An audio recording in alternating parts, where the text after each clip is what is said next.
Blinken and his national security advisor around 11 p.m. approximately last evening as well. And as you know, he also spoke with President Zelensky. He continued to monitor closely into the wee hours last night.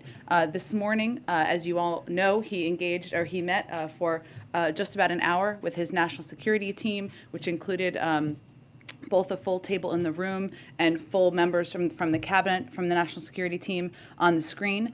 During that meeting, as a standard, he was, of course, defense, intel, his diplomatic team about the status on the ground, and he has, of course, remained closely engaged with them through the course of the day. As you know, he also had a G7 meeting that lasted a couple of hours this morning, and he also spent an hour this afternoon on the phone with the leaders in Congress, Democratic and Republican leaders in Congress, briefing them on the situation on a secure call, briefing them on the situation on the ground, answering questions they had as well. So that has been his day to date, and he is continuing, of course, to focus on other priorities as president. But why don't we go to you, Zeke? Thanks, Jen. Just picking up on that, has the president made any additional foreign leader calls today? Has he spoken to President Zelensky since their call last evening?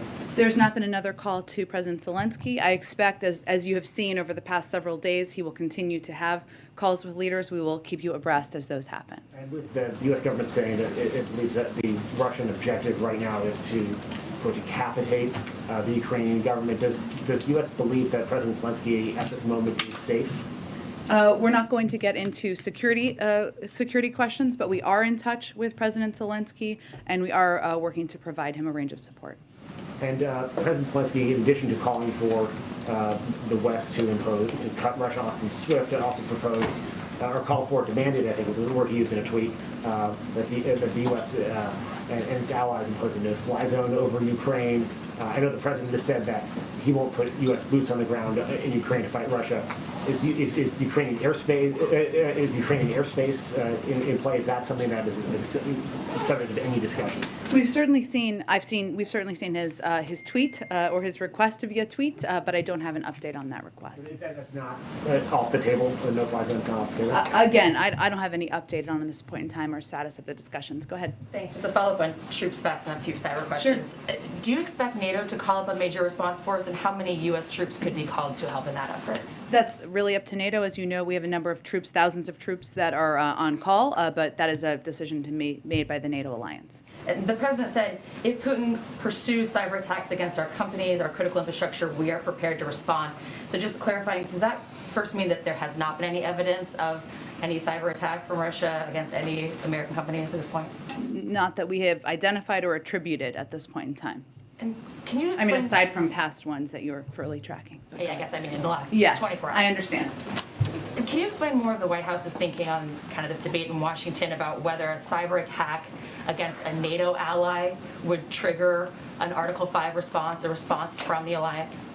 Well, that, again, is up to the NATO alliance to determine, but obviously a cyber attack does constitute an attack, so that would certainly be a point of discussion among the NATO members. Okay, one more really fast. On the USAID disaster response you just mentioned, a 17-person team, is that enough? I mean, we're talking about, we've heard you guys talk about the potential of hundreds of thousands of refugees. You're absolutely right, and I think that's an important point. But what we're trying to do here is provide any incremental update on the status of what our work is. And I'll just note, and you may be fully aware of this, but in terms of humanitarian assistance, we have been the biggest provider of humanitarian assistance to Ukraine. We've provided over $52 million in humanitarian assistance to Ukraine in the past year. Over the past few weeks, we've committed additional funding and supplies to humanitarian organizations. There's been a specific need and therefore a focus on support services, food, clean water, hygiene, shelter, trauma, primary health care, and we're prepared to certainly provide a significant amount more. So this is just one step, obviously less than 24 hours after the events of last night, and we will continue to plus up from here. Go ahead.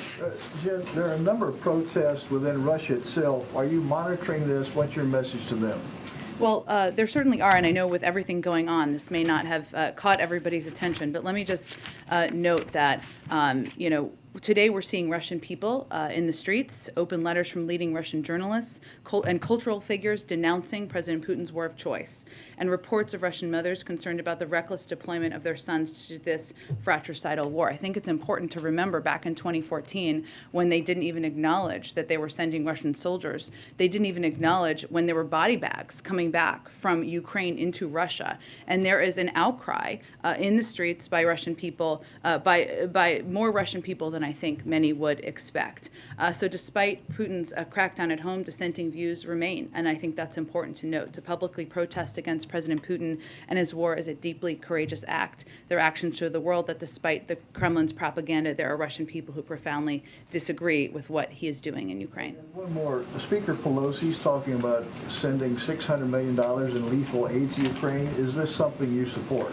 We are in conversations with Congress, and I mentioned the president spoke with leaders just earlier this afternoon. I don't have an exact number, but those are ongoing conversations about what needs the Ukrainians have on the ground in a variety of categories: security, humanitarian, other economic assistance. Go ahead. Does the U.S. have any analysis to indicate that there is dissent or division within Putin's government, or is it your understanding that Putin's government is united in this war? It's an interesting question, and Jamie, without getting into intelligence, which obviously we look at, I mentioned obviously Russians protesting in the streets. That's not exactly what you asked about, but if you watched the meeting President Putin had with members of his national security team the other day, it was quite striking, the back and forth he had with his intel chief in that meeting.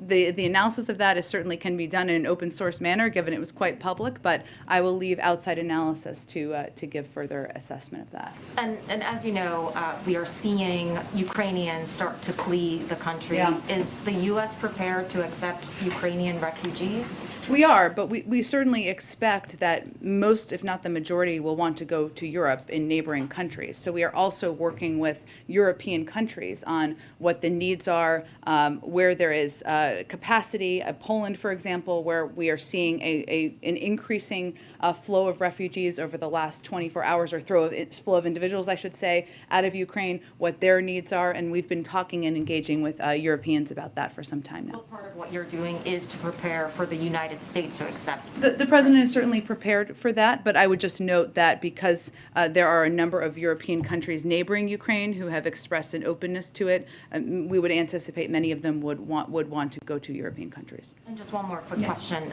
The president, of course, has repeatedly said that American troops will not enter Ukraine.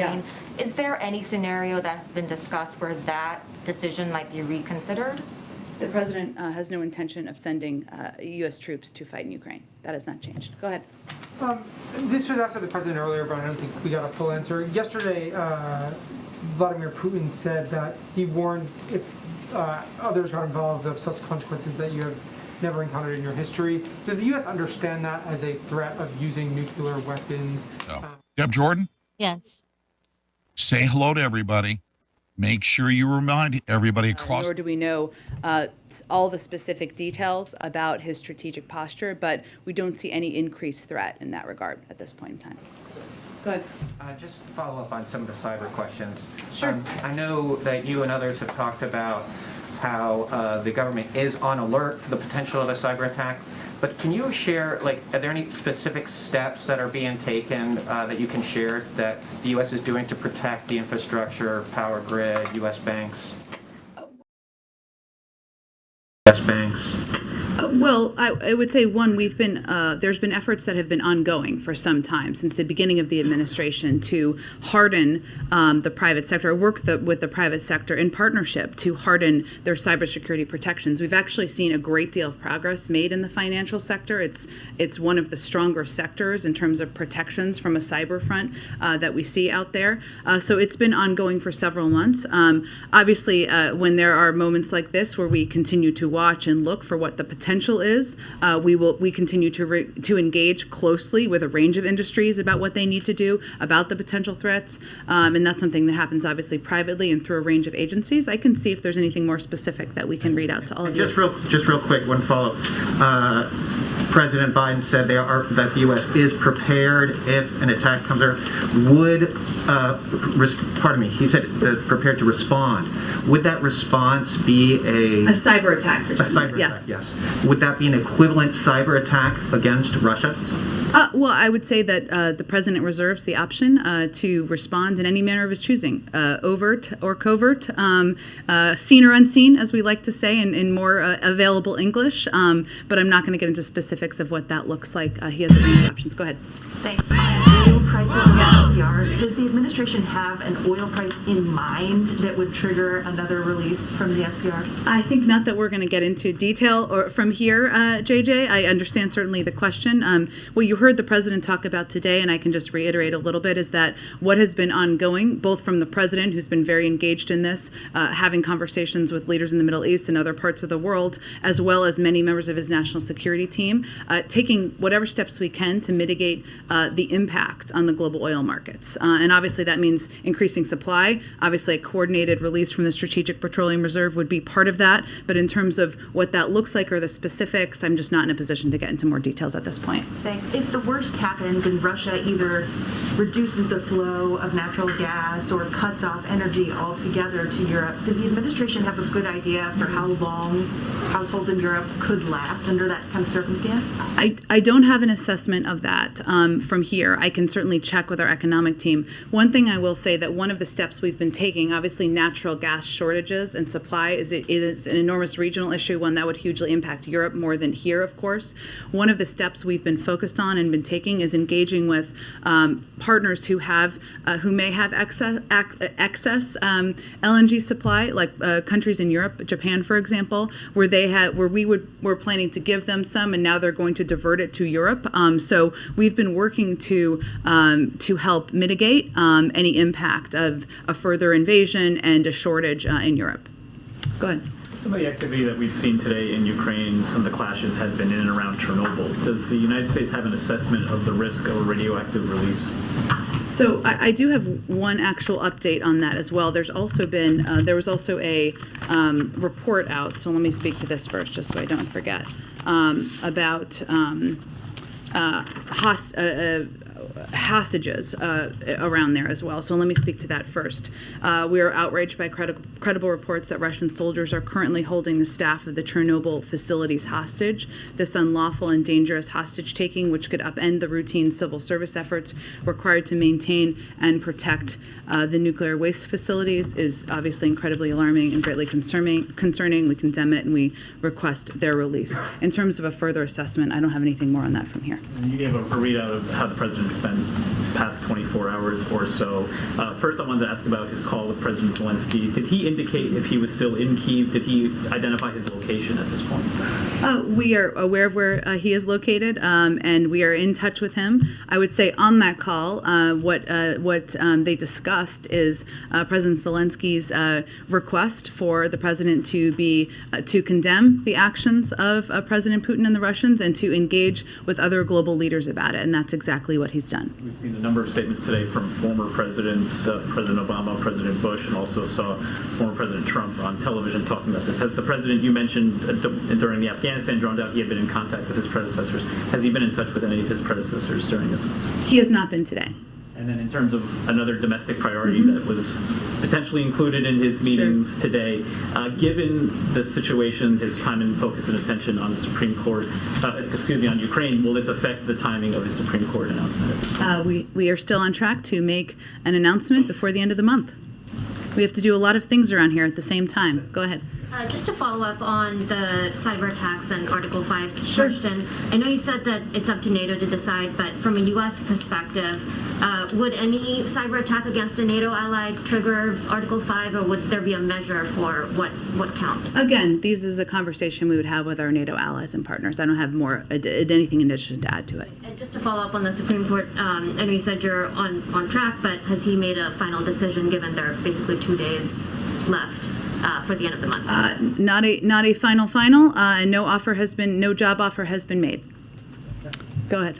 Thanks. Just a couple. Are there any concerns or indications at this point that Russia had prepared for the sanctions that you're putting in place and kind of developed preemptively ways to blunt that impact? Well, it's an interesting question, and some of it is hard because it's hard to get into the minds of President Putin and the oligarchs around him. One of the steps we tried to take is to, as we were contemplating the individuals we were going to sanction, we sanctioned family members as well, because what we've seen the tactics they've used in the past is they've moved money around and resources around to family members, and we tried to address that on the front end. In terms of the banking and the financial sector, I mean, it accounts for such a large percentage of how they do business it would be a difficult thing for them to plan and plot against. And if you look to just even the anticipation of the potential sanctions, as Dilip was mentioning, the ruble is the worst performing currency in the world right now. Their inflation has skyrocketed.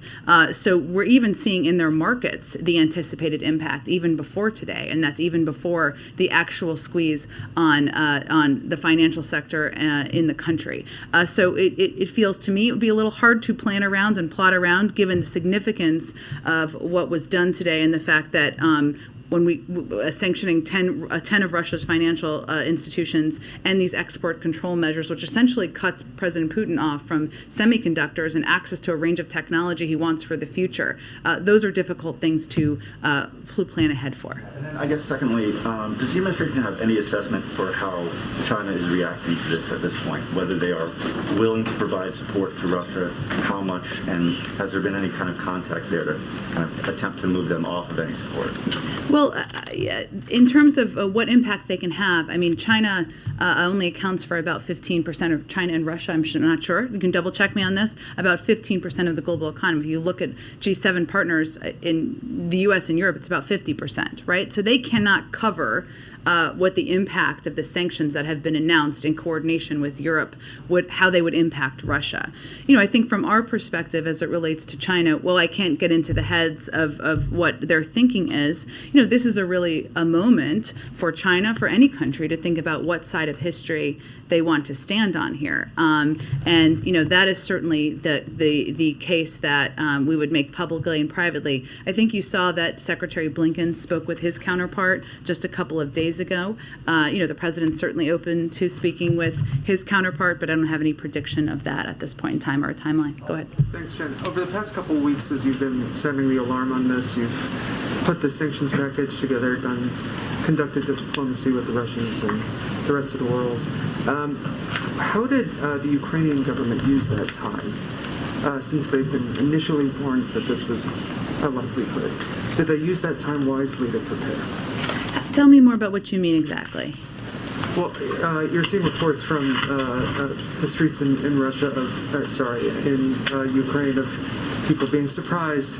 You had obviously local and national leadership in Ukraine telling people to stay calm, to go to work, even the day before the invasion began. So were they properly prepared, and was there more that they could have done in the lead-up? Look, I think it's not particularly constructive for us to give an assessment of that. What I can tell you is that our focus has been on providing up-to-date, what has turned out to be quite accurate and transparent information about what the President Putin was preparing to do, which was invade Ukraine. And we have been very clear with American citizens who are there. We have been clear with our European partners 4 months now, including Ukrainian leadership. So that has been what our focus has been.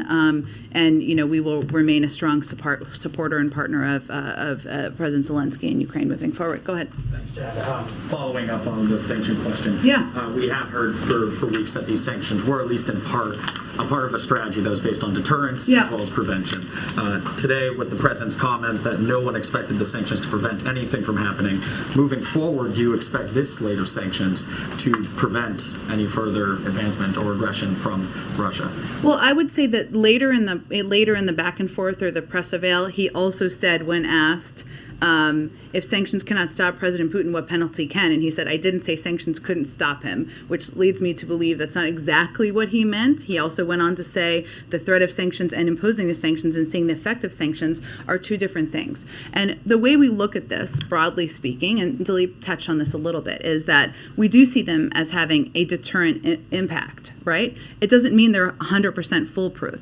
But if there's a 95% chance of Russia invading without the threat of sanctions, and there's a 60, I'm making up these percentages just to make a point, but and a 65% chance that they will with them, you're obviously going to go with the threat of sanctions because you want to reduce the threat of an invasion. So there is a deterrent, and we've seen the deterrent impact work at times, right? I'd also note that we are very clear-eyed about the fact that President Putin, not just a few days ago, he gave the speech a few days ago where he questioned the legitimacy of Ukraine as a sovereign country. He's also talked about how the breakup of the Soviet Union was the worst thing that's happened, that's a paraphrase, in recent, in decades of history. So we are clear-eyed about his ambition, but what the other part of it that we are quite focused on is the consequences. And the way we see it is, as we've touched on a little bit, inflation skyrocketing, the ruble is the worst performing currency in the world. It was his decision to go to war. It's our choice to make him pay a price. Same with the global community. And we believe these consequences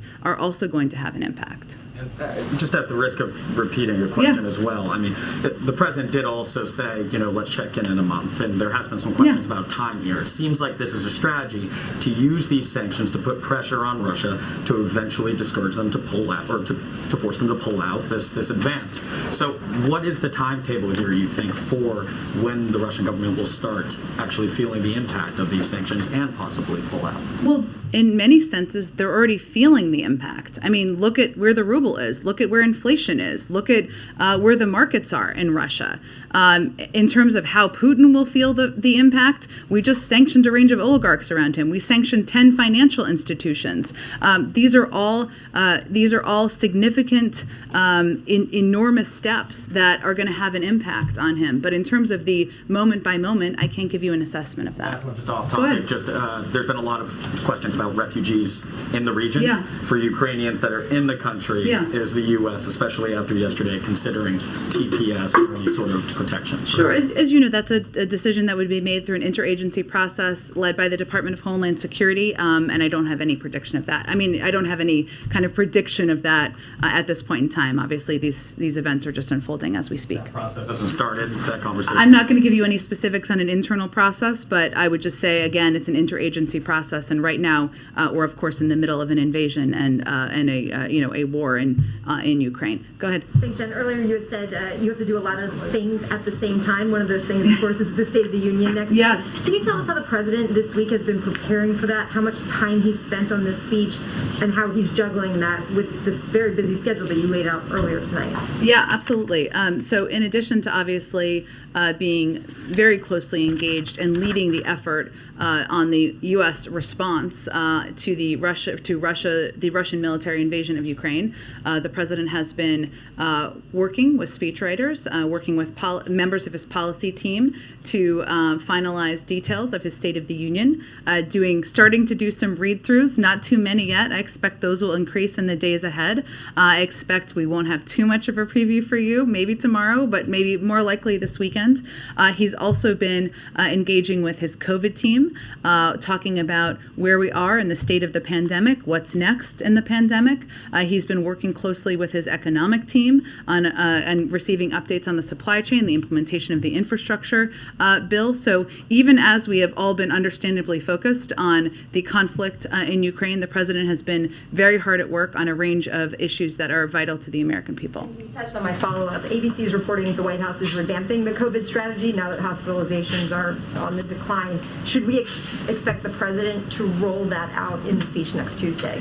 I don't have any preview for you on timeline or format, but the president has been working and engaged with his COVID team for some time now, and we're making strong progress on moving toward a time when COVID is no longer a crisis. The COVID team has been spending a lot of time and energy, including with the president, working with experts inside and outside government, local public health officials and governors, and this work is broader than one piece of guidance. How we look at it is we're preparing to stay ahead of the virus, protecting our most vulnerable, keeping our country open, and that is going to look at everything from the CDC's obviously reviewing mask guidance, but also how we're going to ensure that vaccines, boosters, tests, treatments, and other important components of our medicine cabinet are available to the American people. Go ahead.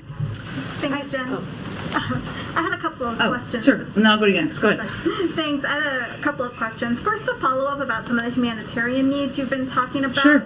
You've talked about how much money and supplies are going to be going, but how are you going to ensure that those supplies get to the Ukraine? Yeah. Is there going to be some sort of airdrop? And would the president consider putting U.S. boots on the ground for humanitarian needs to make sure they get to the people that need them? Well, we do have, fortunately or unfortunately, a fair amount of experience on providing humanitarian assistance in conflict zones, and we typically work, and USAID specifically has a great deal of experience with that, working with trusted third-party entities, obviously the government, which remains in power. So there's a range of ways that we would provide assistance. In terms of other mechanisms, I don't have anything to predict for you at this point in time. And then another question for you, and this has been happening while you've been up at the podium. Okay. So I'm not trying to ambush you, but Sure. I wanted to give you a chance to respond. Senator Ted Cruz is speaking at CPAC, and you came up. He called you "quote unquote" peppermint patty and has encouraged people to boo you. So I wanted to. Don't tell him I like peppermint patty. So I'm not going to take it too offensively. Senator Cruz, I like peppermint patty. I'm a little tougher than that, but there you go. Go ahead. Hi, yeah, so back to the president's comments earlier today. So he did say to give it a month to see if these sanctions work. Yeah. However, under Russia's current assault, Ukraine clearly might not have a month or even weeks. So is it fair to say that he is conceding Ukraine to Putin? There's nothing about the president's strategy or approach or leadership in the world, building a coalition of the majority of countries, in the Western world, to stand against the actions of President Putin that suggests that he is ceding anything. You saw him lay out a set of historic sanctions today that will maximize pain on Russia. Yes, as we've conveyed, they're meant to have a squeeze over the course of time, but we're already seeing an impact on the financial markets, on the currency, on inflation in Russia, and there are unfortunately the Russian people are going to feel the pain of that. So I would say the president is going to continue, as he has for weeks now, to work in close lockstep with European partners to continue to press from the global community for de-escalation as it relates to the events in Ukraine. Go ahead. Thank you, Jen. If President Zelensky is in danger of being killed or captured and put on some sort of a show trial, would President Biden send U.S. troops in on a rescue mission to get him out? Again, we are in touch with President Zelensky, who is an important partner. We support him. He's the leader of Ukraine, the president of Ukraine, but I'm not going to get into security steps. Okay.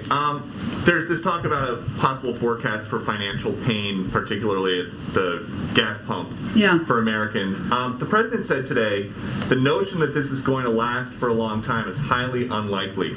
Would he try to ensure that by lifting some of the restrictions that he's put in place on the energy industry or rethinking some projects like the Keystone Pipeline? Well, first of all, the Keystone Pipeline is not flowing, so I'm not sure how that would solve anything. There's also plenty of oil leases that are not being tapped into by oil companies, so you should talk to them about that and why. Neither is what Nord the president is Stream talking 2, about you is we dumbass. certainly understand, and he said this today, right? May have been in response to your question, I don't remember, but if there's an invasion of another country by a big country, there's going to be impacts on the markets, right? And we certainly anticipated that, and we anticipate that as it relates to the global oil market as well. So that's why the president, for weeks now, has been engaging with a range of big global suppliers, some in the Middle East, others, to see what we can do to ensure there's supply out there in the market to reduce the impact on the American people. And the U.S. is one of the Russian oil industry's best customers, hundreds of thousands of barrels per day. Would the president ever consider ordering U.S. companies to stop importing Russian oil? I don't have any prediction of that at this point, Peter. We announced some significant sanctions today. Our objective is to ensure there is the greatest economic pain on Russia, and not on the Russian people, but on President Putin, and to minimize the impact on the American people, including companies here in the United States. All right, thanks, everyone. See you tomorrow. He said that he thinks that Putin's going to go and try to expand back the Soviet Union. So is this? Do you all think this is this Act 1 in a multiple country invasion? Well, I'm not going to make a prediction of that, but we certainly think he has grander ambitions in Ukraine. To clarify that same point, does he believe that President Putin is going to absorb Ukraine into Russia when he says that President Putin wants to reestablish the Soviet Union? Is that what he's saying? I think he believes that, as we all do, that President Putin has grander ambitions in Ukraine. Hence, the military campaign is continuing. Thanks, everyone. Thank you, everyone. Disgusting. How are you guys doing? Huh? You doing well? You feeling good? You ready for a night long of destruction? My name is Steve. The show is not called Wake Up America. I'm just not, well, actually it is until 8 o'clock, and then it becomes a better show. One that I like to call Fuck It, I'm Done. But not yet. Not yet. Anyway, many of you guys may be curious why we're not on Citizen Stringer, because, well, Pete Santilli has a show that he runs. Even though I own the network, he has a show he runs from 6 to 8 every day, and so he's live there. And we're going here, and we're talking about this stuff. So we just heard Jen Psaki's press conference. It was garbage. She didn't really say anything. They keep talking about how, I mean, here's the thing. If you're trying to sanction this fella, right, you don't sanction him personally, which doesn't make any damn sense in the first place. But then you still allow U.S.-based companies to purchase gas from him and purchase oil from him? Does that not make sense? I don't know. We'll have to wait and see. Apparently around 8 o'clock tonight, there's supposed to be, according to CNN, a full-blown attack on Kiev. There's apparently a way I'm supposed to say that, because Russians say it one way and Ukrainians say it the other. I don't give a shit, to be completely honest. I think NPR has issued some sort of guidelines that say all American journalists should say it one way because that's the way they say it in Ukraine, and you're not allowed to say it a different way because, well, that's not how they say it in Ukraine. And I don't care because I pronunciate everything horribly. If you watch the press conference with Jen Psaki, I bet you're a little curious as to what all that weird sign language was. I don't think that woman was really signing, or she wasn't able to keep up with how fast Jen Psaki spewed shit. I'm not quite sure, but she was struggling. There was a lot of times where she was like she just couldn't figure it out. Couldn't figure it out. Anyway, so let's check out some of these feeds. We got a bunch of feeds right now. We got a feed. This one is somewhere. I think this is in Kiev. This one is in Kiev. And this one is in Kiev. I think these are different. They're the same angle, kind of. You could see a little bit more on the horizon. But apparently around 8 o'clock today, there's going to be a massive bombardment. There's unconfirmed reports on Twitter that I saw before that are pretty important, and I think it's very important that I show you these unconfirmed reports, and because I think it's important. Oh wait, hold on. What the hell is going on? What? Oh yeah. All right. So here's some unconfirmed breaking news. Okay, guys, breaking news out of Ukraine right now. Breaking news. I saw it, so you have to see it.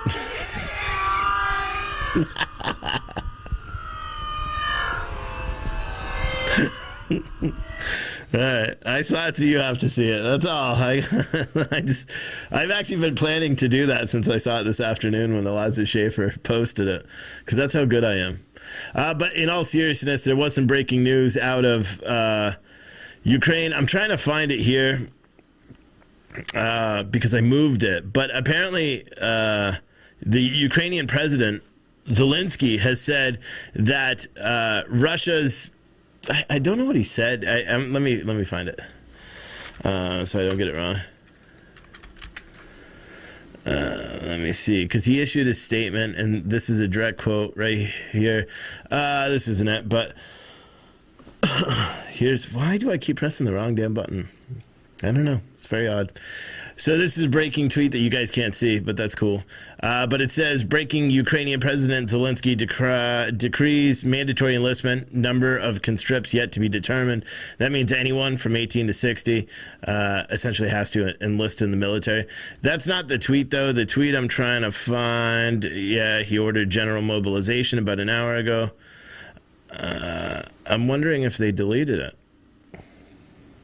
Oh yeah, this is it. Long into the night, Zelensky goes on TV to say that he's staying in Ukraine. Says he has intel that he is Russia's top target, and his family is target number 2. And his family's target number 2 for Putin. He made a statement. Oh God, right here. This is his quote: "The enemy sabotage forces have entered the capital. Me and my family will stay remaining." That's crazy. It's crazy stuff, but we're going to be watching these feeds all night. We'll switch back and show you some of the new videos that have come out since we were live earlier. There's a few, not too many. You could see some of these, and the way we were doing it is I'm showing it, you can hear it, and then I translate it after. That's one of their aircraft, or I guess Russian aircraft, because the airspace is done. So I don't think anyone's going, but let's see what this one says. Oh crap, I'm got rid of the thing yet again. I keep doing that. Why? Google Translate doesn't want to stay open on my computer for some reason. It keeps closing. All right, so the footage shows Russian military transport aircraft landing in Boborusk airfield, which is the Republic of Belarus, according to this video. And then I don't know. That thing's pretty badass. It's got the missiles on top.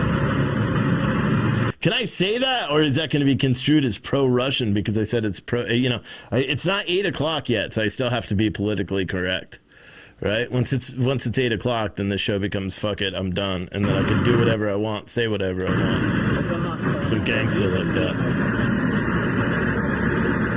But these have quite a few rockets on them. And so you could see that one, and then I don't know what this says. Let's see. Let's translate it. It's important to translate as much as we can because then we're getting the actual translations, you know what I mean? President Ukraine Zelensky has signed a decree on universal mobilization. Yep. And okay, so that's that's the decree. This is massive.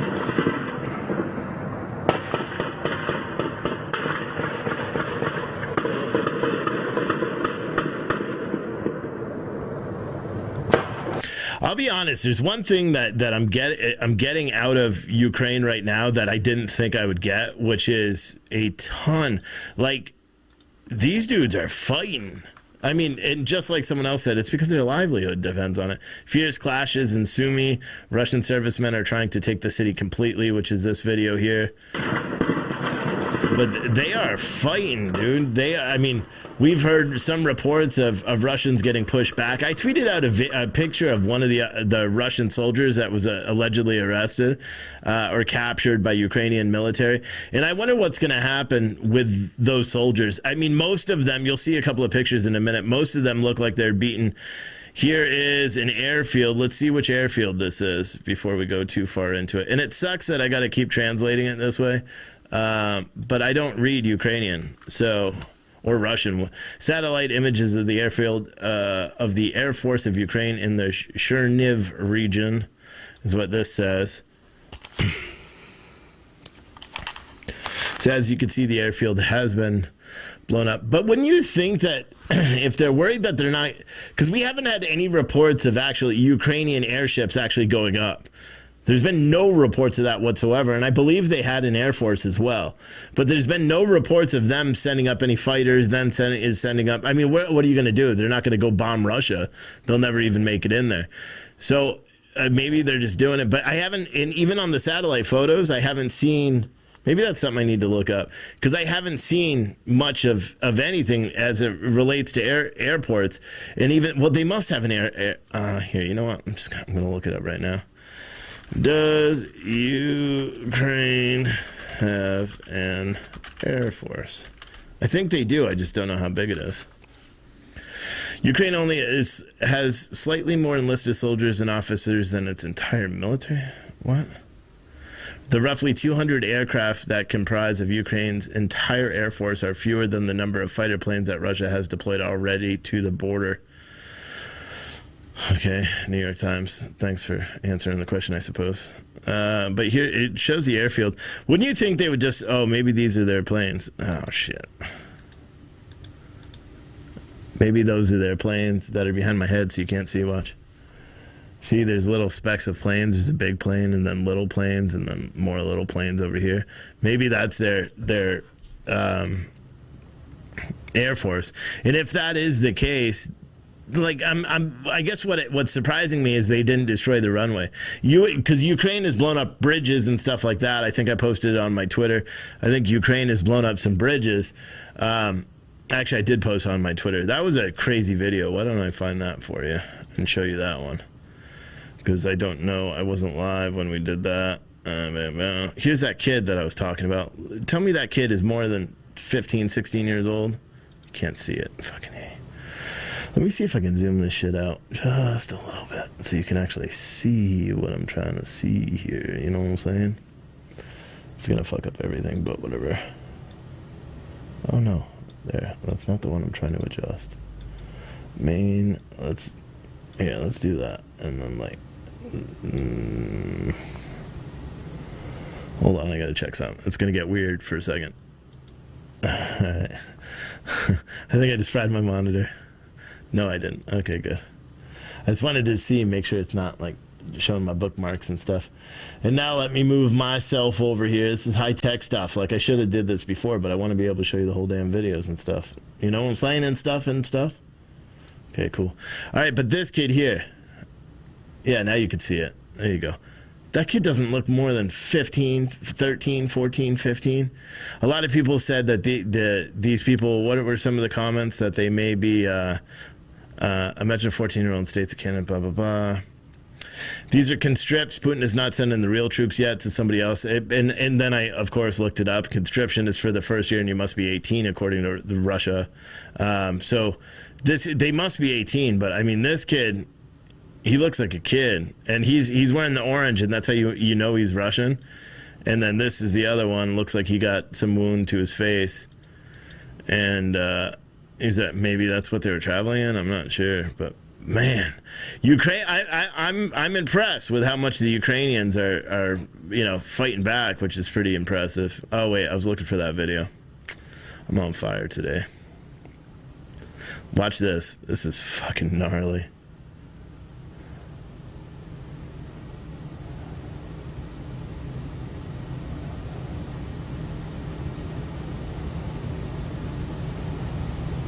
They blow up the entire bridge. This was apparently Ukrainians that blew up a bridge that goes into a city to prevent Russian tanks and everything from going into that. But there was a vehicle on that bridge. And so maybe when I first saw it, I thought it was like an IED or something, or a vehicle-borne, what do you call it? VED? Vehicle-borne explosive device? I don't know. No. Here's tanks. Just going out for an evening stroll. That one's going slower than some of the other ones we were seeing. Those other ones were flying, weren't they? They look tired. Apparently, fierce fighting is currently taking place in south. Here, let's see on a map. Let's see if we can't find it. So we have a map open here. I wish I could get the satellite image because I hate looking at this one, to be completely honest with you. I wish I could just minimize that here. You know what? I could do that. So there's apparently, right there. So there's apparently some brutal fighting. I believe it's in this town. Some brutal fighting going on. Yeah, it must have been. Some brutal fighting taking place here, I think. Or no, actually it's down here. I apologize. Down here. Where Chechen rebels, part of some Islamist Chechenian group, militia, have come in here to try to fight. And then you have a group of essentially volunteers. Most of them are ex-military and stuff like that. But a group of volunteers, Ukrainian volunteers, kicked the shit out of them. And sent them packing, and there's been a lot of deaths and injuries reported there. Those are not considered Russian troops, even though they're apparently working under the Russian, control. But then there's also reports too. I think it was an airfield that was somewhere by Kiev. Where is Kiev? Right there. There's an airfield somewhere out here, and I don't remember where it was. But they said that they lost it earlier. It was reported that Russia took over that airfield, but apparently. The Ukrainians, both military and just everyday citizens that rallied up and got guns, they went and killed all the Russians. That's unconfirmed. But they said that they've taken back the airport and there are no Russians left. And they didn't run away, and they didn't have any in custody. And so that's pretty gnarly. What's this video? I don't remember this one. You know what? Just in case it shows any bodies, let me do this, you know, so you can see. We kind of fast forward through it. Let me see. Can I fast forward and make sure there's no bodies? Can't show you any bodies. Okay, so no bodies. What is that fucking high pitch? Железяка. Is my audio still good? Nope. Вырыла такой котлован. Мама, не горюй. What's this fucking microphone? Это Мелитополь. Is that better? Блядь. I don't know why it's doing that.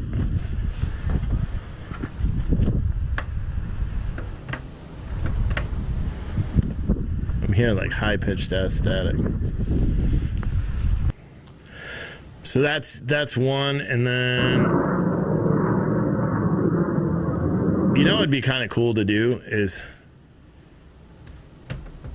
it's not that microphone either. Here, is it? No, it's not. Is it this? I'm just hearing static. Maybe you guys aren't. But I am. And it's annoying me.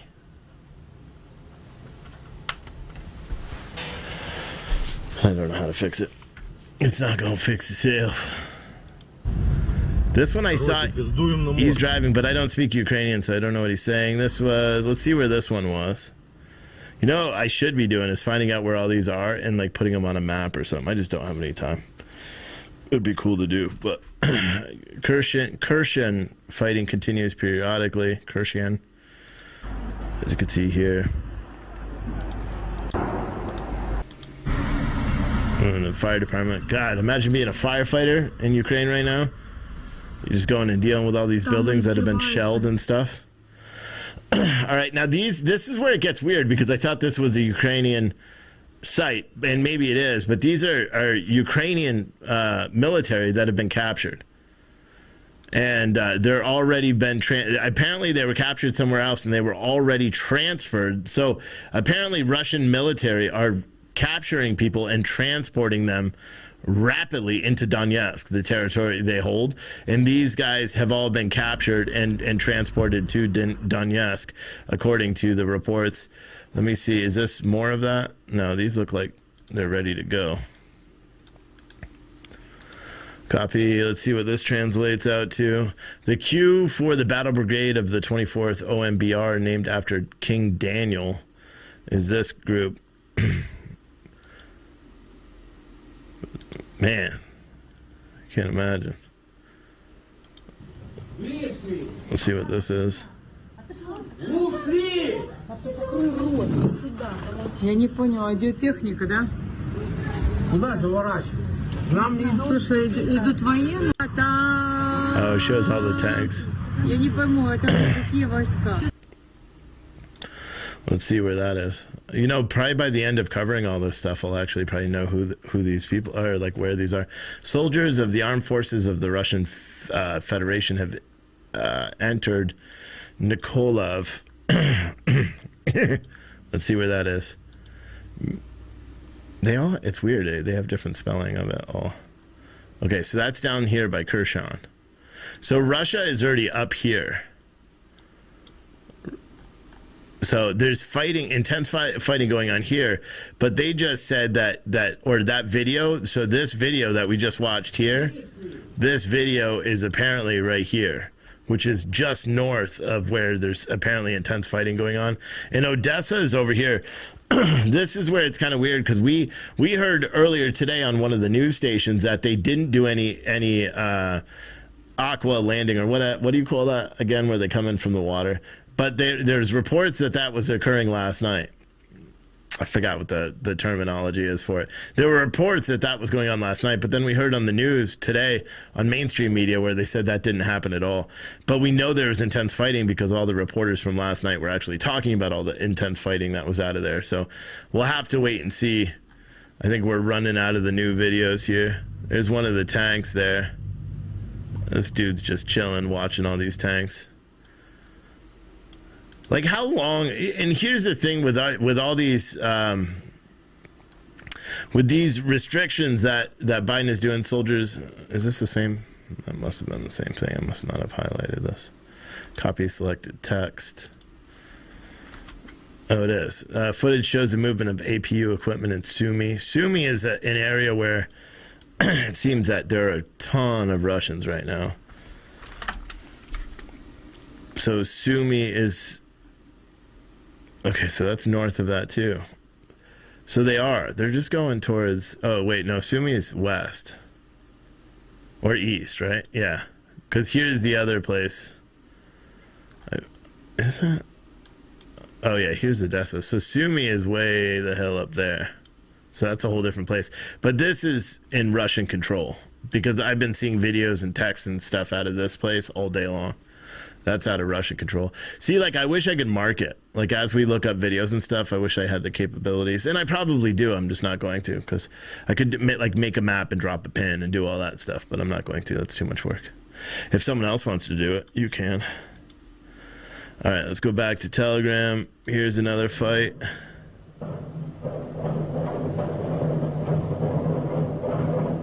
Tremendous amount of gunfire, man. Let's see where this is. Now Sumy is not calm, so that's Sumy again.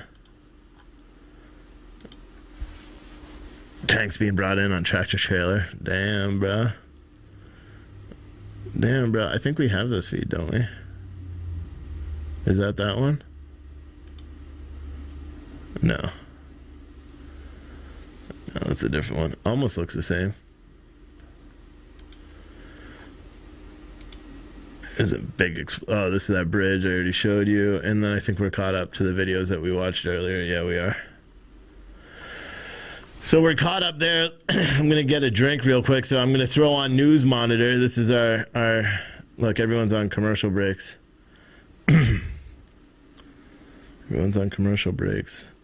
Live from CPAC, like that gives it. It's a bunch of rhinos. Rhinos. President Biden announcing, oh yeah, so that's something new that a lot of people missed in that press conference. 7,000 more U.S. troops are being sent over to Germany, I believe, is where they're going. They've been readied up from the United States, and it's an armament division, I believe, an armored division. What is this one? News Nation? There's probably made a strategic error in misreading the majority of the Russian public and what they're willing to put up with. That is a really excellent See, they point. kind of already have, the map that I was talking about. So this is where they were coming up down here. This is the area that they control, I guess, and all these places that they were going into, which is pretty crazy. Let's check out we just arrived MSNBC. right now, and we're trying to have to explain this and explain where the separatist areas were. So the public was prepared around the world. The government here was prepared to explain its story. So that all has been helpful, but it didn't stop the military assault. And we will see now if the Ukrainians, with the weapons they have, with the determination they have, and with the world's focus on them right now, are able to do that. Understood. Thank you and stay safe. NBC's Richard Engel reporting live there late night in Ukraine. We appreciate it. We're going to fit in a break, and when we come back, the end game, where are we headed? Target right now. The CNN bullshit. Well, Wolf, this is a key port city, a key city on the Sea of Azov. Wolf, when President Putin announced this war, here's a live map that actually shows it all. He said that this was about the Donbass. And about defending the Donbass against the Ukrainian I guess they don't need to make offensive. this, That is does where it? we are now, and now we are seeing Russian and pro-Russian forces quickly moving in on either side of this key city. Just about 15 miles that way to the east, where we have heard this increase in shelling over the course of the past 24 hours. You have those pro-Russian breakaway republics that President Putin has now recognized, where President Putin says he's soon going to be sending peacekeepers, the leaders of those breakaway enclaves, calling on Russian forces to move in, and we do have indications that they are moving into those areas. The question now, when will they cross into land that is still held by Ukraine? Because President Putin, in his recognition of those areas, said that it was not just the land that they're holding now, but the broader provinces that they are in, Luhansk and Donetsk, where I am standing right now. And then back behind me, Wolf, President Zelensky says some of the toughest fighting that Ukrainian forces are up against now are Russians coming out of Crimea and moving towards Melitopol, which is another town just about 100 miles away. So now you have these two sets of forces on either side of Mariupol moving in quite quickly, and this city now wedged between them, Wolf. Alex Marquardt on the scene for us. Stay safe over there, Alex. Thank you very much. Here in Washington, President Biden is vowing that Vladimir Putin's naked aggression, his words, cannot go. Shut up. Here's Newsmax. They're not even talking about this. The first is live. What else we got? That's about it. Where's Fox? Right here. Section 8 of the Constitution gives Congress the right to dictate how the U.S. deploys the military abroad. Some GOP senators want to vote soon on a resolution defining the objective of American troops in Eastern Europe. Brett? We'll follow that. Chad, thank you. Wolf is excited to have someone watching. He's got jokes. The United States will defend every inch of NATO territory. No, whatever. We got to be. And the good news is NATO is more united and more determined than ever. There is no doubt that the United States and every NATO ally will meet our Article 5 commitments. Like Teddy Roosevelt said, it's time to carry the big stick. It's time for the big... Could you tell me what your thoughts? Look how crazy this dude is. I've never watched his show. The camera work here is pretty impressive. This one down in the corner. It's a company. I don't know what they own. I mean, they obviously yield a lot, but that always makes me suspicious, not comfortable. I don't think I gotta open what they've got, and I can't tell, so I'm going to say no. I need to go to Steve in Kansas. Steve. Hey, Jim. Booyah from an Investing Club member in Kansas City. Thank you. Glad you take my call. Help Russia circumvent the restrictions. That guy's been live all day. If that's a live show, he was live this morning. Analysts and industry executives check some of these live cams. About China today. No, those are just lights. Are you urging China to help isolate Russia? I'm not prepared to comment on that at the moment. I think President Xi is watching this. You know, he covets Taiwan, obviously, the decision to pursue. What is it, 1:51 in the morning? So we're supposed to have, within another hour, essentially, around 3 o'clock, according to CNN, major shelling and major, a major offensive is going to begin in Kiev, according to CNN. Now, who knows how factually accurate they are? Because, if we base it off of how factually accurate they typically are, they're not factually accurate at all. So we'll have to wait and see. But I don't know. Well, dude, I'm like losing it. I'm tired. I should have drank a soda or something. A good soda. Caffeinated beverage. Caffeinated baby. I don't even have the coffee maker here. I can't even drink my own damn coffee, and I own a coffee company. All right, let's see what's going on Twitter. See if there's anything new there. Right? Oh, yeah, you guys heard about this. The 3 officers involved with George Floyd's death have all been found guilty. Even the one that's like, shouldn't we stop? Shouldn't we roll him over? And the guy that did CPR. They were all found guilty for civil rights violations. That's even before they were convicted. It's the biggest shit show. They were found guilty by the media. That's where they were found guilty by.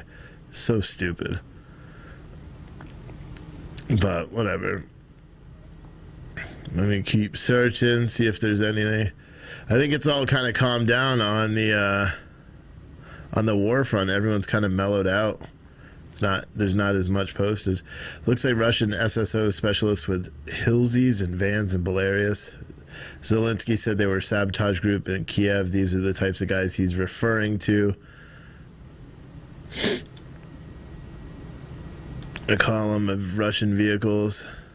Oh, look at this.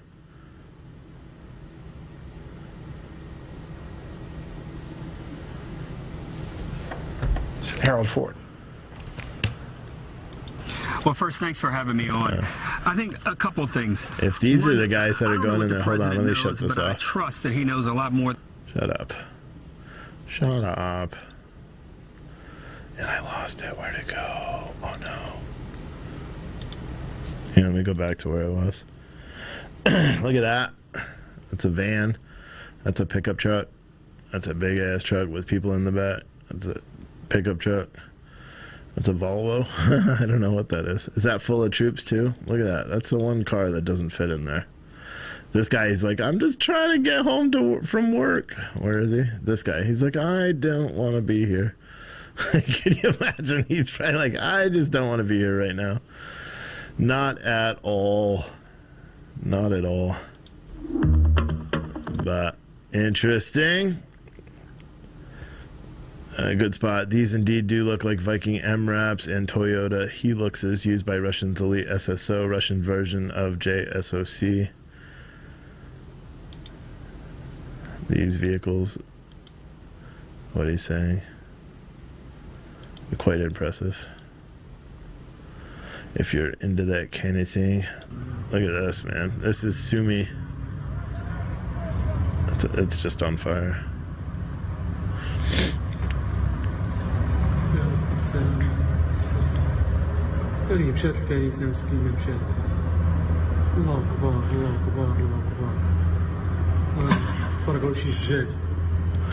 And sorry, boys and girls, if you were hoping that the United States was going to save you, no, don't worry. We're going to sanction Vladimir Putin, and he'll feel it in 4 to 6 months. You know. President Trump said, if I was in office this deadly, you can't see it there. No, you can't. Well, no, you can't. He says, if I was in office, this deadly Ukraine situation would have never happened, which I don't think anyone actually doubts. Maybe people do doubt it. Here's some of the trucker convoy. Matter of fact, why don't we do that? Let's check out that. And I think also, he's probably not live now, but Bob Fletcher was actually live a little bit ago. What do we want? WYSIWYG is out there driving with the Freedom Convoy. Let's watch that for a minute, man. Let's watch something happy. Damn, I pressed the wrong button, bros. Press the wrong button. It's WYSIWYG. My boy. I got a truck in front of me who's... Okay, that truck driver, he got up on top of his truck on the other side. Now... So, yeah. Oh, no. Cell coverage. And we're back up, stream 5 of the day. Let's put it together, boys. You know where the hammer is. Hit it for a little bit. Let's get this put back together like we had it. You know where that hammer? You know where that hammer is. You best get on that damn hammer. You put your foot to the pedal, pedal to the metal.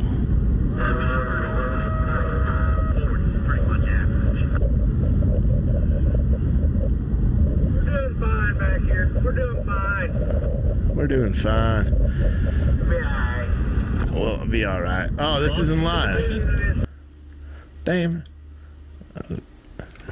Here's his live feed. Damn, dude. I thought he had a big expensive backpack that he uses.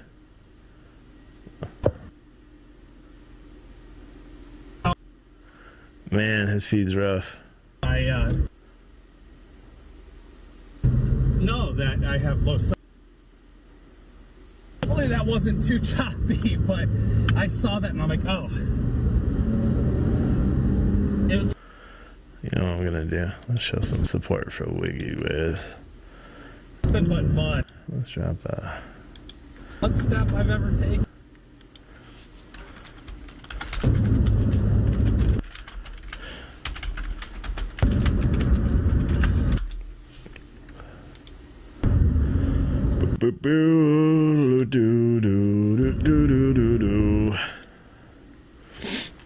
One second. I like to show support for streamers that I like, which is what I just did.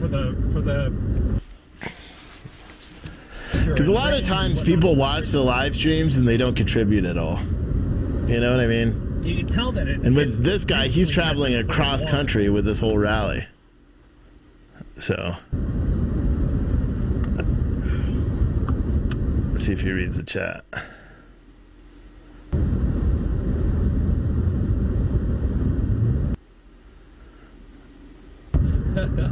Steve and I have gone on a pack is with me. Thank you very much, Steve, for the super chat, the $100 super chat. PT. You can't even hear it. You can't even hear it. He's frozen. You can't even hear him thank me for it. He does good work. I like WYSIWYG. Chris is a good dude. All right, man. Well, I tried. His speed doesn't work. Really chilly. He's still talking too. He's at Kiev. Yeah, thank you. I have the backpack if it's needed. Remember, Steve, if there is zero, sell them. Yeah. You can't even hear anything. We'll kick it in if we need to. I'm just gonna tell him. It's about simple and out of the, Someone typed in his chat. They're like, I feel like I have the hiccups. I just did. So, yeah, everything is a compromise. All right. Well, I can't do this. I'll lose all the viewers. Man. All right. So let's. You guys saw this earlier, so let's go over some of the stuff from earlier. This is Chernobyl. This is that, the place that blew up and all that stuff before. This has been captured by Russian troops, which has caused a lot of panic because they're like, well, if they don't properly maintain it, that's going to be a huge, huge issue. Timing of this commercial on CNN was impeccable, right? Wait for it. And a little bit of chicken Unbelievable, dude. Unbelievable. This is earlier where a Russian helicopter was shut down. You could see the actual parachuter. He's parachuting down right there. That was earlier today too.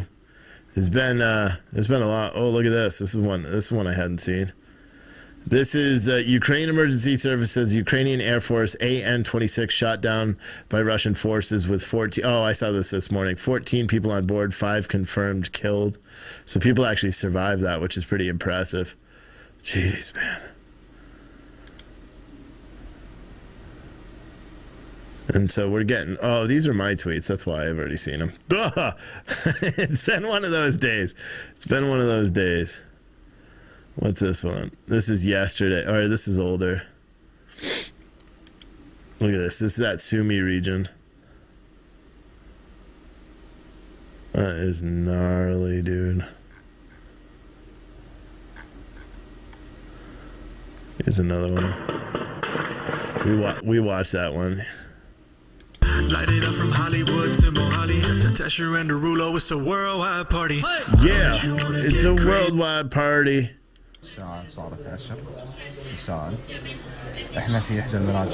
Why would you play that when you're talking about saying it's a worldwide party, like a song like that, when it's war stuff?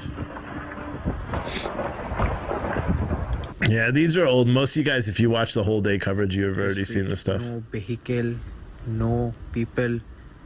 We are scared. That's Odessa. Dark vibes in Odessa. Everything is closed. No vehicles, no people. That was 3 hours ago. Again, keep in mind, Zelensky tweeted out that Russian saboteurs are already in Kiev. He said he's there. He's not leaving. His family's there. They're not leaving.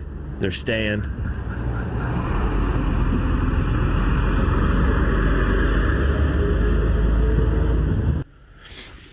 There's no one.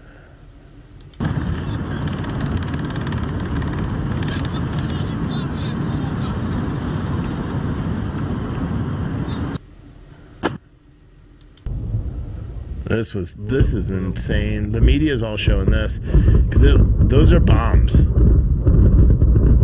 All of the media channels are showing this now.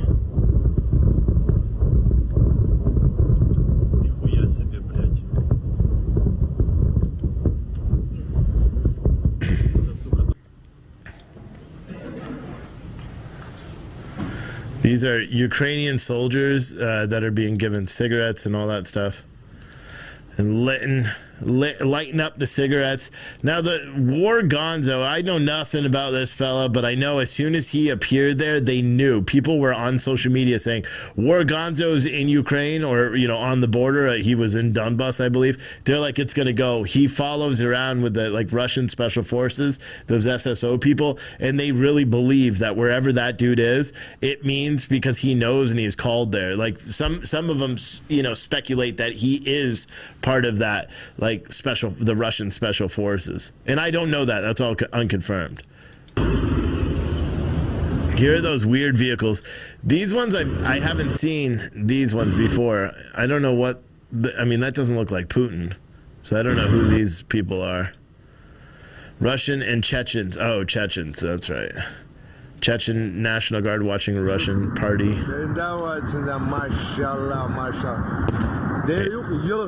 watched that earlier too. We've watched most of these already. This is out of Kiev, I guess it said. No, Kharkiv. Kharkiv.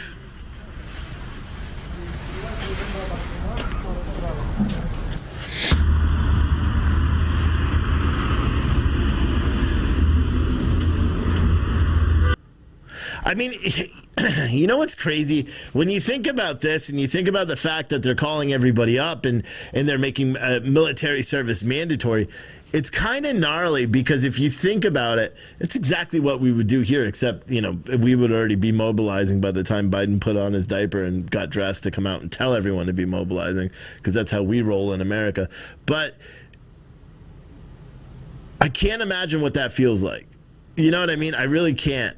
Because even if you didn't want to join the military, even if you weren't a fighter or anything, you literally have to when your country's being occupied by a foreign force, regardless of the politics, regardless of the reasons behind the war. Because I don't, you know, I believe we have too many issues here in America for us to even ponder what's going on elsewhere. But that's me, and I know it's very absorbed, or that's what my wife keeps telling me, and I don't care. I keep saying it because I'm gangsta like that.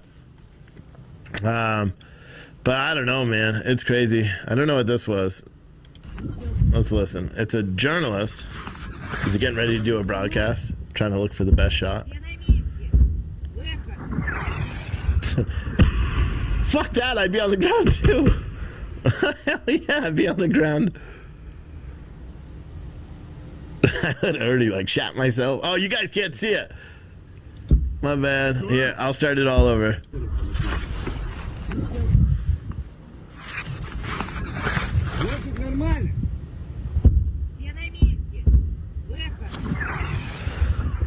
Right there, I would have went no joke.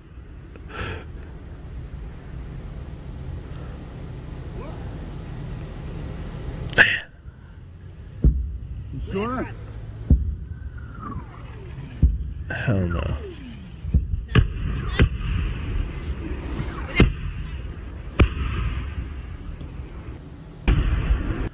It's amazing he shot that film. That's crazy.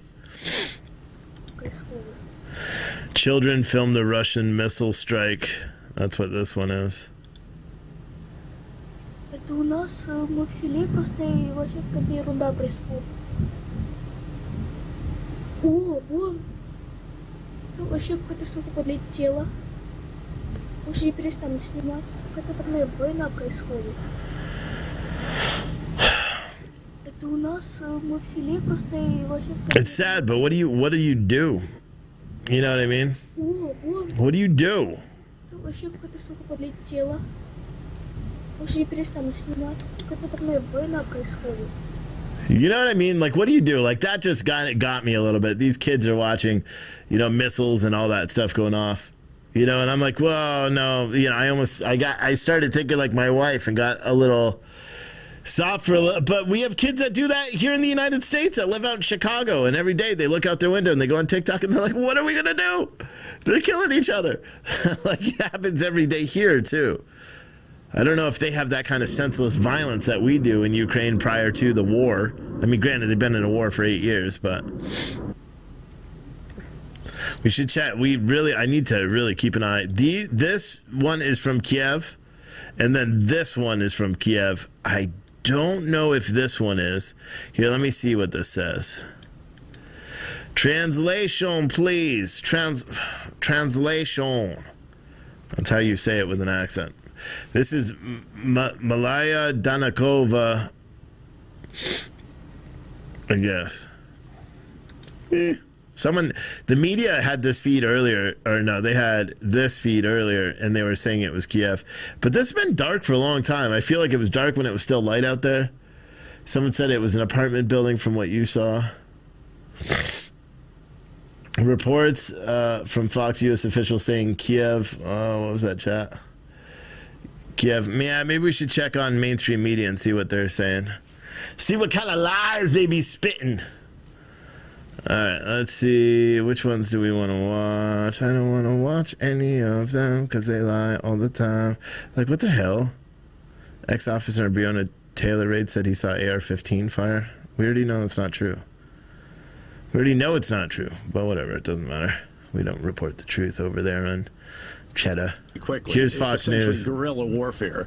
And again, you can encircle a city, but getting into it is going to be a bloody affair. Will that be the strategy? Saboteurs in there, I would imagine. I'm sure that they will try to take him out. You know, they'll have spies in there, saboteurs, and so forth. President Zelensky is quite courageous. I thought that there might be a plan to evacuate him to Lviv in the western part of Ukraine. He apparently is staying in the city, even though, as he announced today, he is target number one for the Russians and his family is target number 2. Yeah, he's a brave man. Will that be the strategy going forward? Jesse Waters, yeah, he's a brave man. Do you think?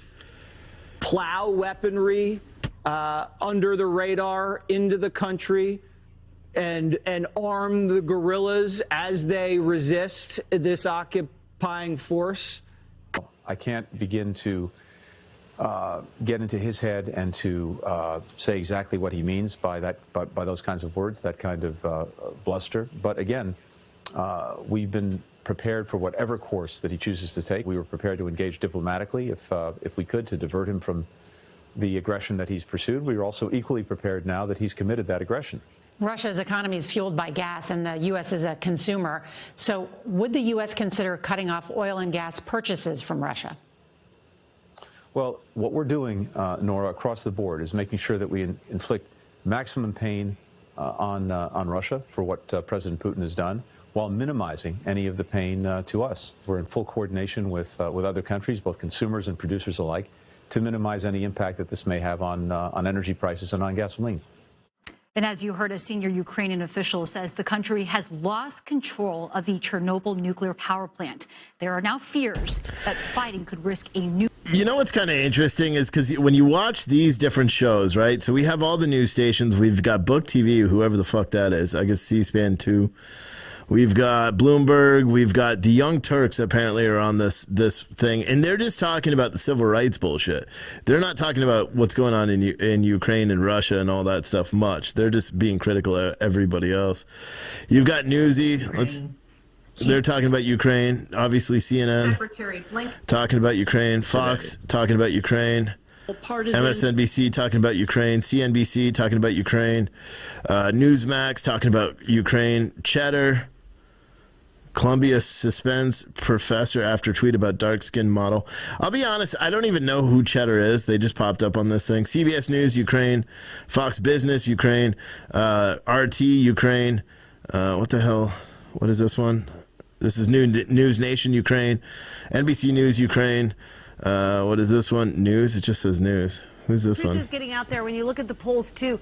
The majority of Democrats, Independents, Republicans, people want answers. The Real Story with Natalie Harp. I don't even know what channel that is. It just says news. Buck Sexton. Why is he on here? Oh, the First. And then NBC News. So pretty much everyone is talking, besides 2 channels, they're all talking about Ukraine.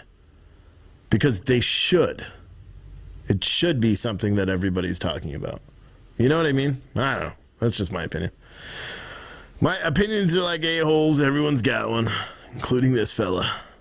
Ukraine on the foreign affairs delegation, the bipartisan delegation. Compromised. And we warned them about this, but they didn't listen. They went green way too fast. And that's just not enough to power the continent without Russian oil and gas. So they'll need to bring their nuclear plants back online. And it's not just about oil and gas. Russia's the #1 steel, iron, platinum, and palladium exporter. That affects everything from cars to construction to electronics, appliances. Not only does Russia help fuel. Everybody that's watching on YouTube, do me a solid real quick. 811 of you are on there watching. Will you hit that like button for me? Hit that subscribe button. My son said I'm not a real YouTuber until I have 100,000 subscribers. Come on, let's make it happen. Once I get that little thing that they give you that says you got 100,000 subscribers, I'm going to burn that on the air. Come on, let's go. Let's break the algorithms. Give me a subscription on YouTube. Hit that like button as well. Look at that. We just went up like 30 likes that quick. Nope, now we went up 90 likes that quick. Come on, let's go. Keep it up.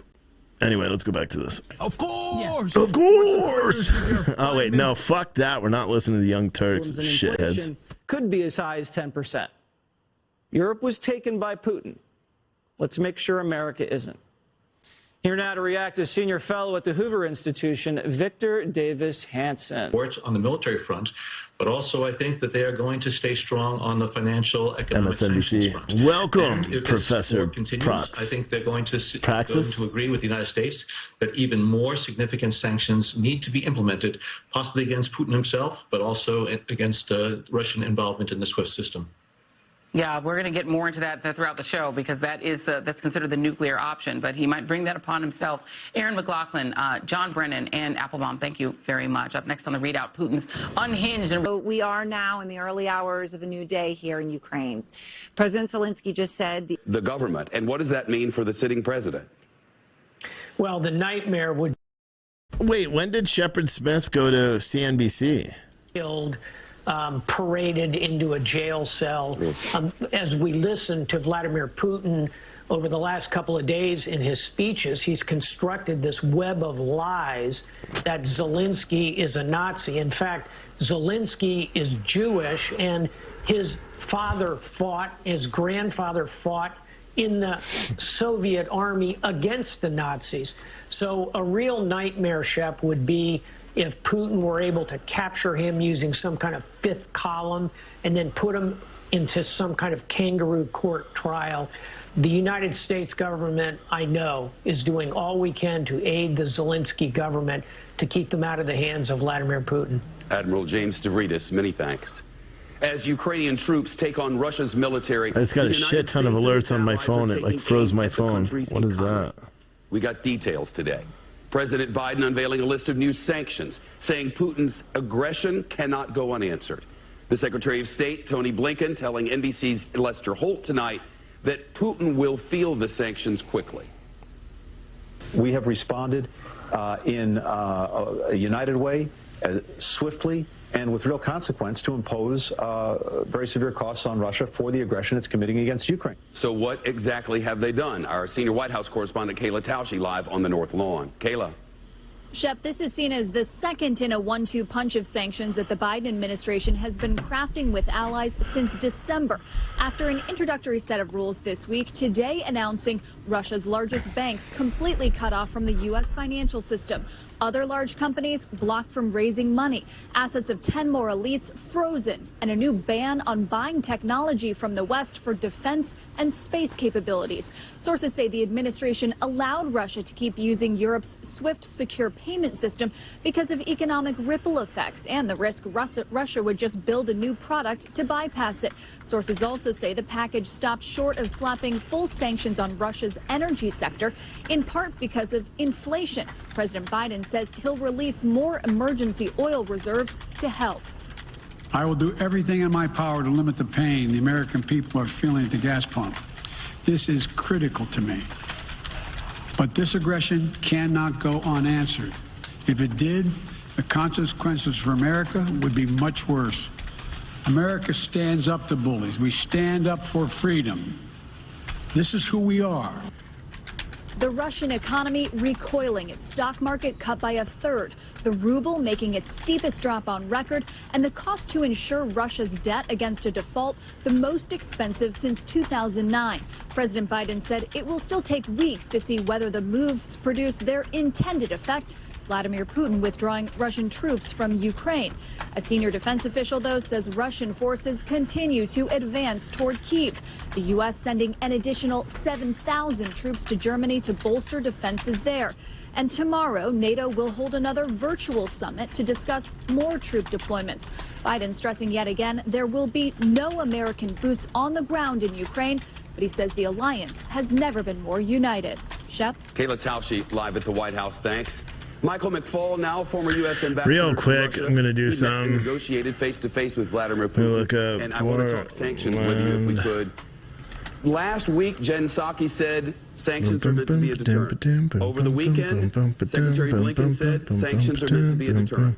Today, who's that good-looking fellow? Oh, wait, that's me. Yeah, they burned down my billboard.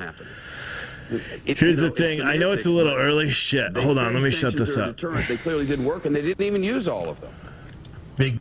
So I have someone that is criticizing the way I write and the fact that I spent a lot of time writing about that anti-fascist from Portland, Oregon. You guys may or may not remember, right? There was that anti-fascist in Portland, Oregon that stopped the mass shooting. By all accounts, that's what he did. He stopped a mass shooting, but he's still an anti-fascist piece of crap, you know, in my opinion. When we wrote our article, we are the ones who broke his name. We were the first publication to write his name in papers. And so someone's sending me a big email telling me, oh, you need to correct your article because you're not talking about the victims. Why are you spending so much time focusing on bumpers, blah, blah, blah. Do you have a vendetta? Yeah, I do. I fucking hate Antifa. I hate them. They are a domestic terror organization. And matter of fact, they're an international terror organization. And I hate them. You know? Could I be any clearer? Like, someone's literally saying, like, oh, you need to update your article. The fuck I do. I was the first one to write about that anyway. I'm not updating my article to reflect some some anti-fascist way of thinking about stuff. Hell no. That's not the way we roll up in this motherfucker. Is it 8 o'clock yet? This filter has to come off. This filter has to come off.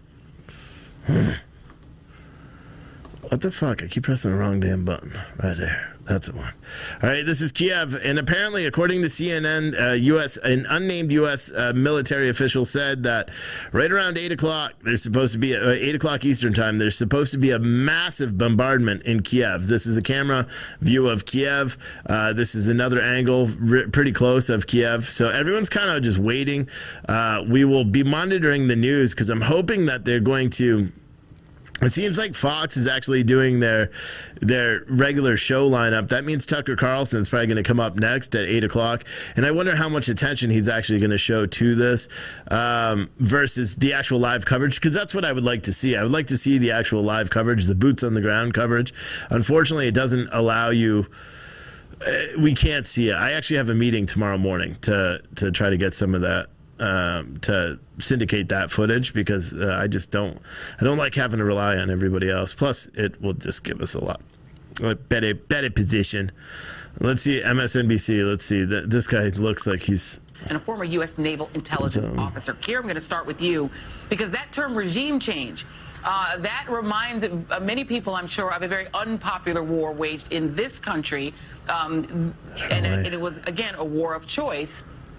And it doesn't appear that Vladimir Putin can manufacture the consent that I guess he presumed he could in his own. Where a toddler. Here's Fox News.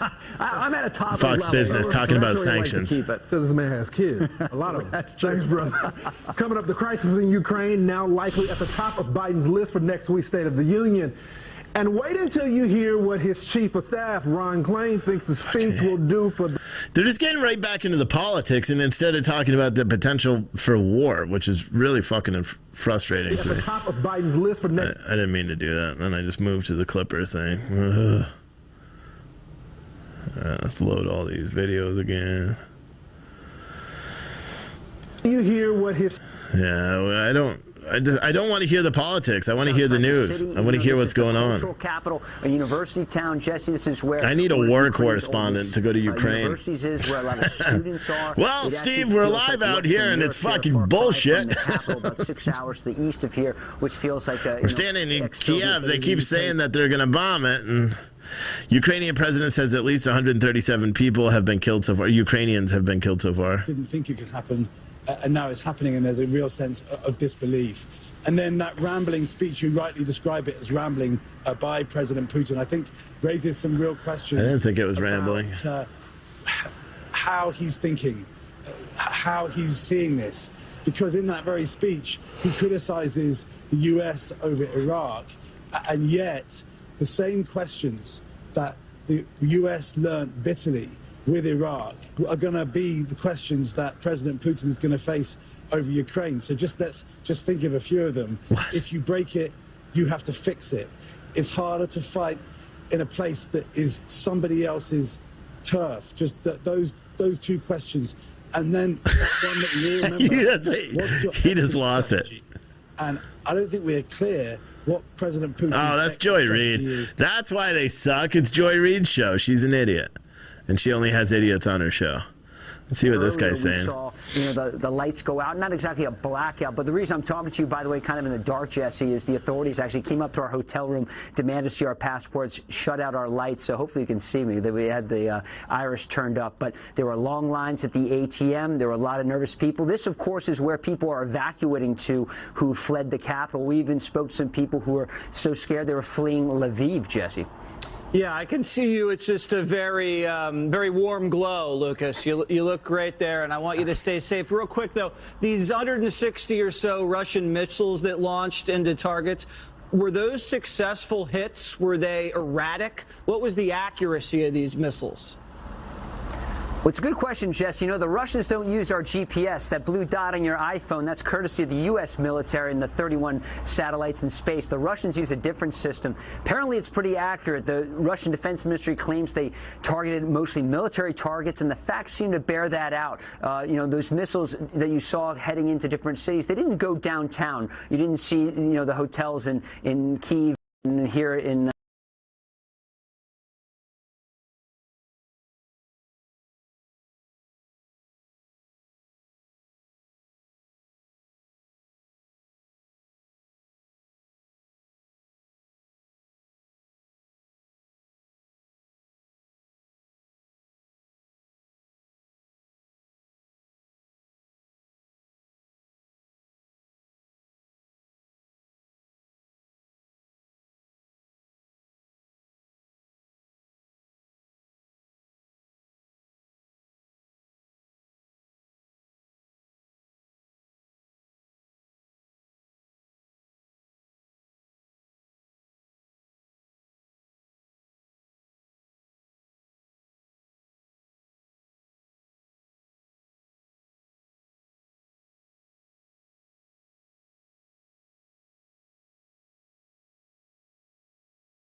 I'm muted the whole time. It's cool, man. It's cool. I'm tired today, boys and girls. I'm tired. I know I'm muted now. So what I said is you missed it, because it was probably the best thing I've ever said in my life. Literally, it was so top-notch reporting. I don't think I could say it again. I don't think I could repeat it, because it'll just take away from how incredible it was. So I'm not even going to.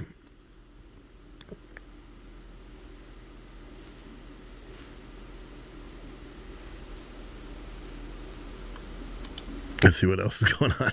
I don't even want to talk about it again. I don't even want to talk. 39 trucking companies in Ottawa have had their licenses to operate suspended for peacefully protesting. It's insane. It's insane. I'm just checking, seeing what's going on.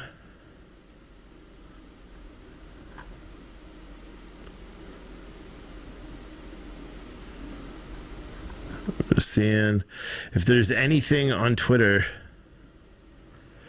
Next to an intelligence building in Kiev, a group of Ukrainian soldiers are burning documents. That's pretty interesting. See that?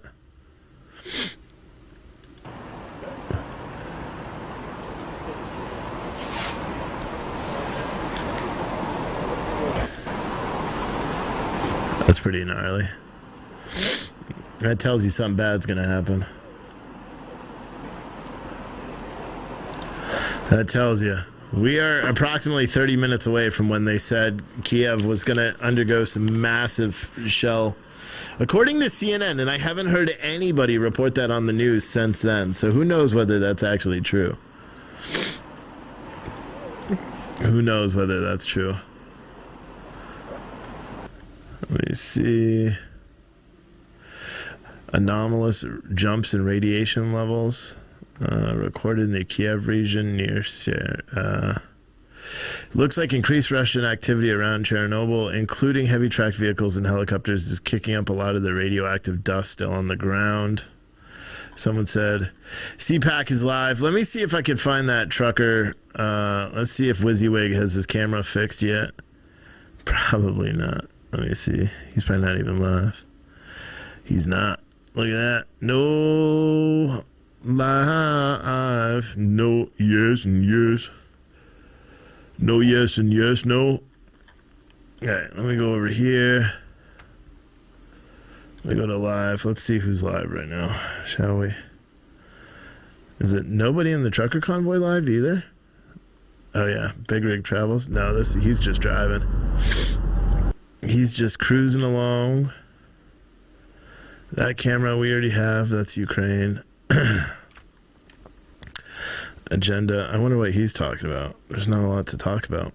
We've been talking about... I guess he just repeats it all day. We already have that view. I'm just seeing if there's any new live streams out.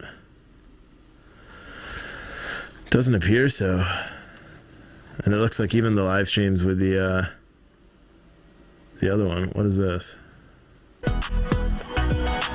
I don't care to watch CPAC. I really don't. I know a lot of people are like, why are you watching CPAC? Because I don't care about CPAC.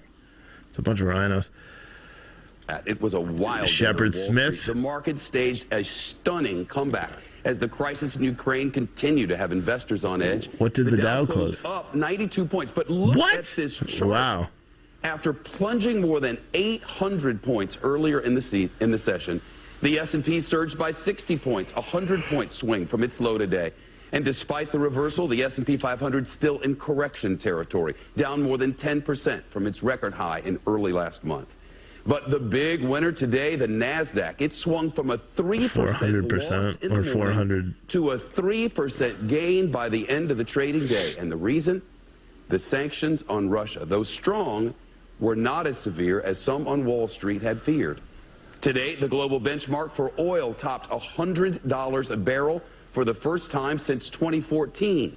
But it gave back much of those gains after President Biden said the sanctions are specifically designed to allow energy payments to continue. But there are... So stupid. ...that oil prices could hit Americans' daughter with the nerve grade agent, military nerve grade agent, Novichok. But Putin, again, he's a former KGB officer, and it runs in the family. His own father was with the Russian secret police, and he was conducting sabotage operations behind the enemy lines. As we know, Putin has done many such things. You know, remember Navalny?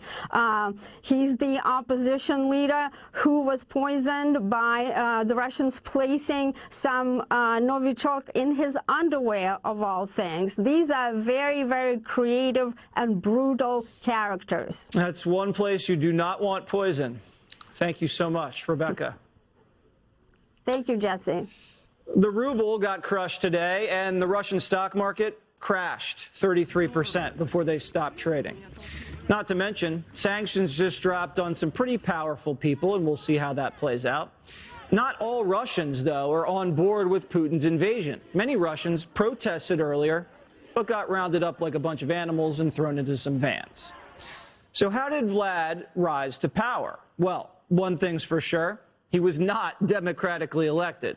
He was propelled into power after a suspicious bombing after the Chechnya War in 1999. Many people believe that was an inside job.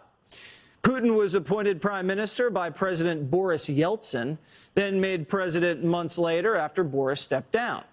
Now Vlad, the richest man in Russia, and hasn't fielded any serious threats to his power. So, can the Russian people, the politicians, or businessmen revolt and break the Putin cult once and for all so we can avoid a war in Europe? Or is his grip too tight that he can crush any coup once he gets a whiff of one? Joining me now, former CIA analyst Buck Sexton. Is this out of the... I didn't know Buck Sexton was a CIA analyst.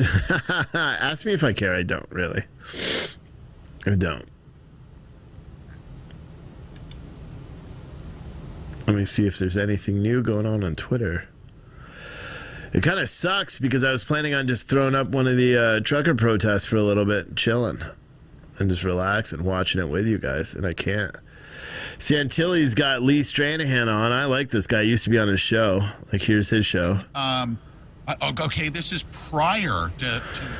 And that's on our citizenstringer.tv news network right now. He's live. I cut over at 8 o'clock, and then I'll be over there.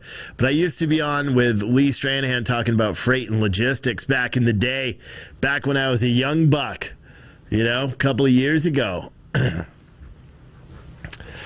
But I don't know. I'm trying to see if there's anything else to do. Shut the fuck up. CDC is going to announce new COVID mask wearing guidelines on Friday. Good luck, because I'm done. I've been done with masks for a long time. I'm trying to see what else is going on. If anything. Antifa in Seattle are promoting a direct action today at the Russian consulate at 7 p.m. to support anarchists fighting for liberation against fascism. Putin said the invasion is for the denazification of Ukraine to stop genocide.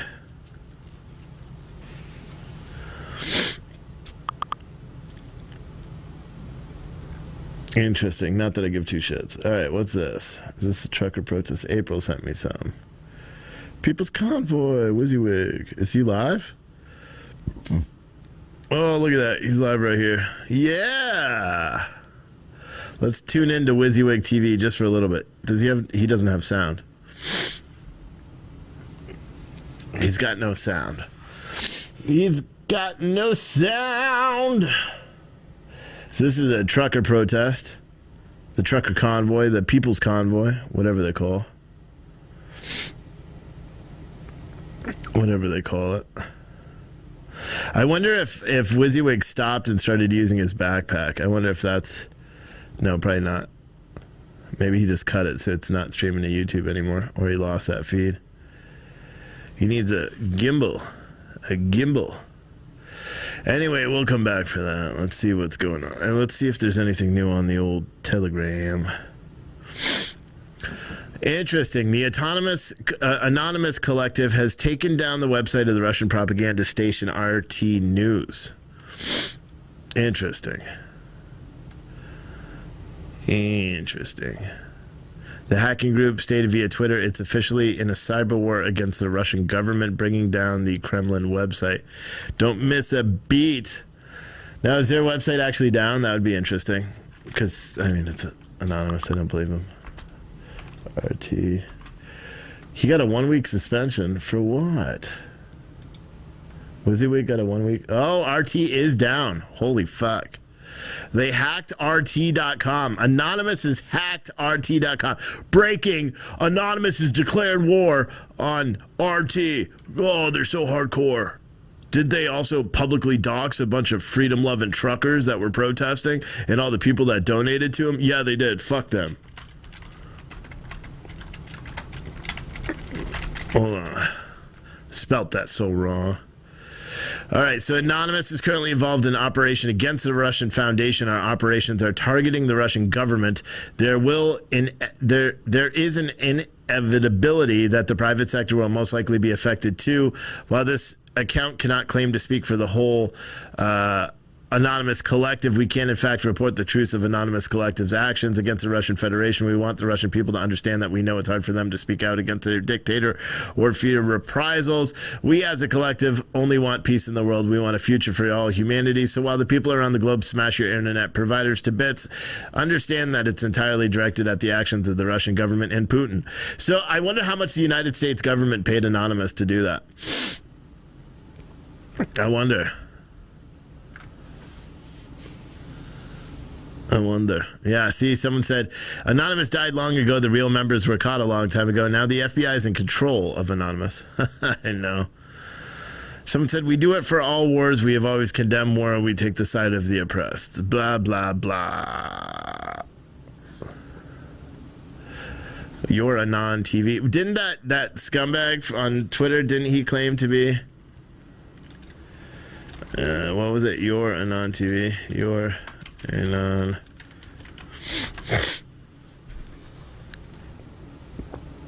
So Anonymous is taking down the website of the Russian propaganda station RT News in response to Kremlin's brutal invasion of Ukraine. They say RT is down for everyone. It's not just you. It's not responding. Let's retweet that quote tweet. It's here. Let me say it is funny. They say they are always on the side of the oppressed. I fucking can't spell. Oppressed. Whatever, it'll fix itself. Oppressed. But didn't someone claiming to be Anon leak all of the give? Send go donor information. Holy fuck, dude. I am tired today. I should have put a question mark. It's too late, though. I already committed. Damn it. Darn it. I suppose I should follow these guys so I could see what they say. That's kind of big, though, right? I mean, who is Anonymous going to go after? I believe that's a government entity anyway. That's been my belief for a long time. And it likely is. So we'll have to wait and see. This is not a new one. There hasn't been a new video posted for quite some time. 5:30 local time. So 2 hours now. They haven't posted a new video. Convoy, if you want to show it, there is sound. Boo, boo, boo. Today with Julius. Isn't he the one that's riding with Oreo Express? I think so. Someone said try to get a room at El Rancho and his feed's not working either. It's super cool. Super cool. Yeah. El Rancho Gallo.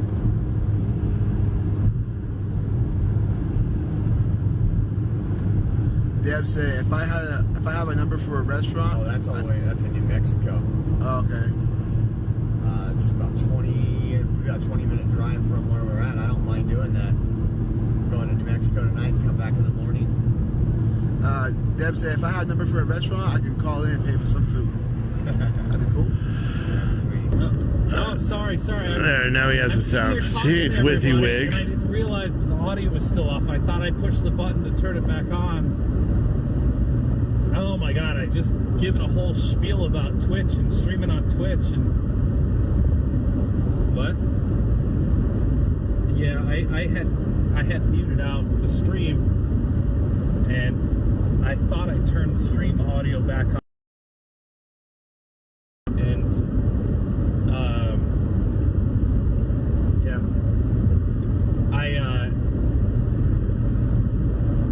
All right. I appreciate it. So I was saying while I was muted, not realizing it, that obviously those of you who are on Twitch watching, which I appreciate you guys. Jesse, there is currently martial law in place across the country, so it's quite quiet in the capital of Kiev. But this was exactly the feeling in the Ukrainian capital before airstrikes started last night. There are some intelligence reports out right now that indicate a new air campaign could take place by the Russians at any minute. But we have basically heard not much in the capital right now. In other parts of the country, though, fighting does continue. In Kharkiv, the second largest Ukrainian city, there are still reports coming in of an exchange of fire between Ukrainian and Russian forces. We talked earlier about some of those battles that took place not only along the northern border between Ukraine and Belarus, but also just about a 40-minute drive from where we're at right now. So the coming hours and days are going to be critical to see how this conflict develops. It doesn't appear at this point there is any intention by Russian President Putin to draw back troops or slow down this offensive. His goal is to capture the Ukrainian capital of Kiev, but we got some interesting numbers tonight. Basically, there was a breakdown provided by the Ukrainian Defense Ministry. Their estimates are that anywhere from 30,000 to 60,000 Russian troops are participating in this level of the offensive, what's considered broadly as the first wave. But remember, there's nearly 200,000 Russian troops staging on the border when you count up every single brigade and every single fighter that they've deployed in an effort to at first intimidate the Ukrainians, but now actually invade their country. So it's going to be critical these coming days to see exactly how many troops are sent in behind the front lines, and then ultimately how many of these backup forces that have been used and staging in places like Belarus and also Crimea are used by the Russian military as this offensive continues. Jesse? Thanks, Trey. All right, so the war in Ukraine has already had a devastating effect on the people there, obviously. So far, 100,000 Ukrainians have packed up their things in Eastern Europe. At a regular press briefing today, a foreign ministry spokesperson said those who have set the fire should consider how to put it out with concrete actions rather than condemning others. She added that the parties directly concerned should exercise restraint and prevent the situation from getting out of control. By rejecting the term invasion, China's attempting to appear as though it's abiding by what it says is a core foreign policy principle, non-interference in other states' sovereignty, while still offering Russia support. Now, this comes as Chinese aircraft entered Taiwan's air defense zone on the same day that Russia attacked Ukraine. Today, Taiwan's defense ministry reported that 9 J-16 jets and 1 Y-8 reconnaissance plane flew over a Taiwan-controlled island. In response, Taiwan fighters were deployed to warn away the Chinese jets. China's foreign ministry dismissed concerns about tensions from the British Prime Minister. This week, Johnson said that there would be consequences for places like Taiwan if the West failed to support Ukraine's independence. China's foreign ministry responded, Taiwan is not Ukraine. Taiwan has always been an inalienable part of China. This is an indisputable legal and historical fact. Shep? Eunice Yoon live for us in Beijing. So what of China? DeWardrick McNeil is with us now, former Department of Defense appointee under President Obama, specializing in... Prepared to fight against the Russians if they come into your house and try to go door to door? Well, I can tell you, Jesse, I have 2 locks on my door, and I make sure that they're locked well. Smart man. What is the sense of your other compatriots there? Are they willing to die? Do they understand what's at stake here? Yeah, absolutely. Look, this was a total, shock. I believe that most of the Ukrainians didn't believe that it's going to come down this way. Most of the people thought that it's like a threat, that the Russian president is trying to accomplish something by doing this, by have his military on the border. And it was a pretty big shock. And yes, there are very, there are very a big amount of groups that are ready to fight all the way. What do you think of Vladimir Putin? I think that the man is very unpredictable, and we don't know what's next. People are afraid. People are leaving the country. We have evacuated a couple of hundred people in the last 24 hours to different borders, through Moldova, to Poland, and to Slovakia. people in the last 24 hours to different borders, through Moldova, to Poland, and to Slovakia. All right. Please stay safe, and God forbid, I hope you're okay. Keep those doors locked and do the best you can. We're doing the best. We're doing the best that we can. We through the years, we learned to stick together for Jews and non-Jews to make, to try to help each other. We're trying to do the best that we can. If I can call out, for support, to support our work at Hatala Ukraine on behalf of the international community, to try to help as many as we can here on the ground in Ukraine at this time, at this hard time. And it's obviously a wake-up call to the free world, what's going on now. All right, Nachman, stay safe, and our hearts go out to you. We appreciate you joining us.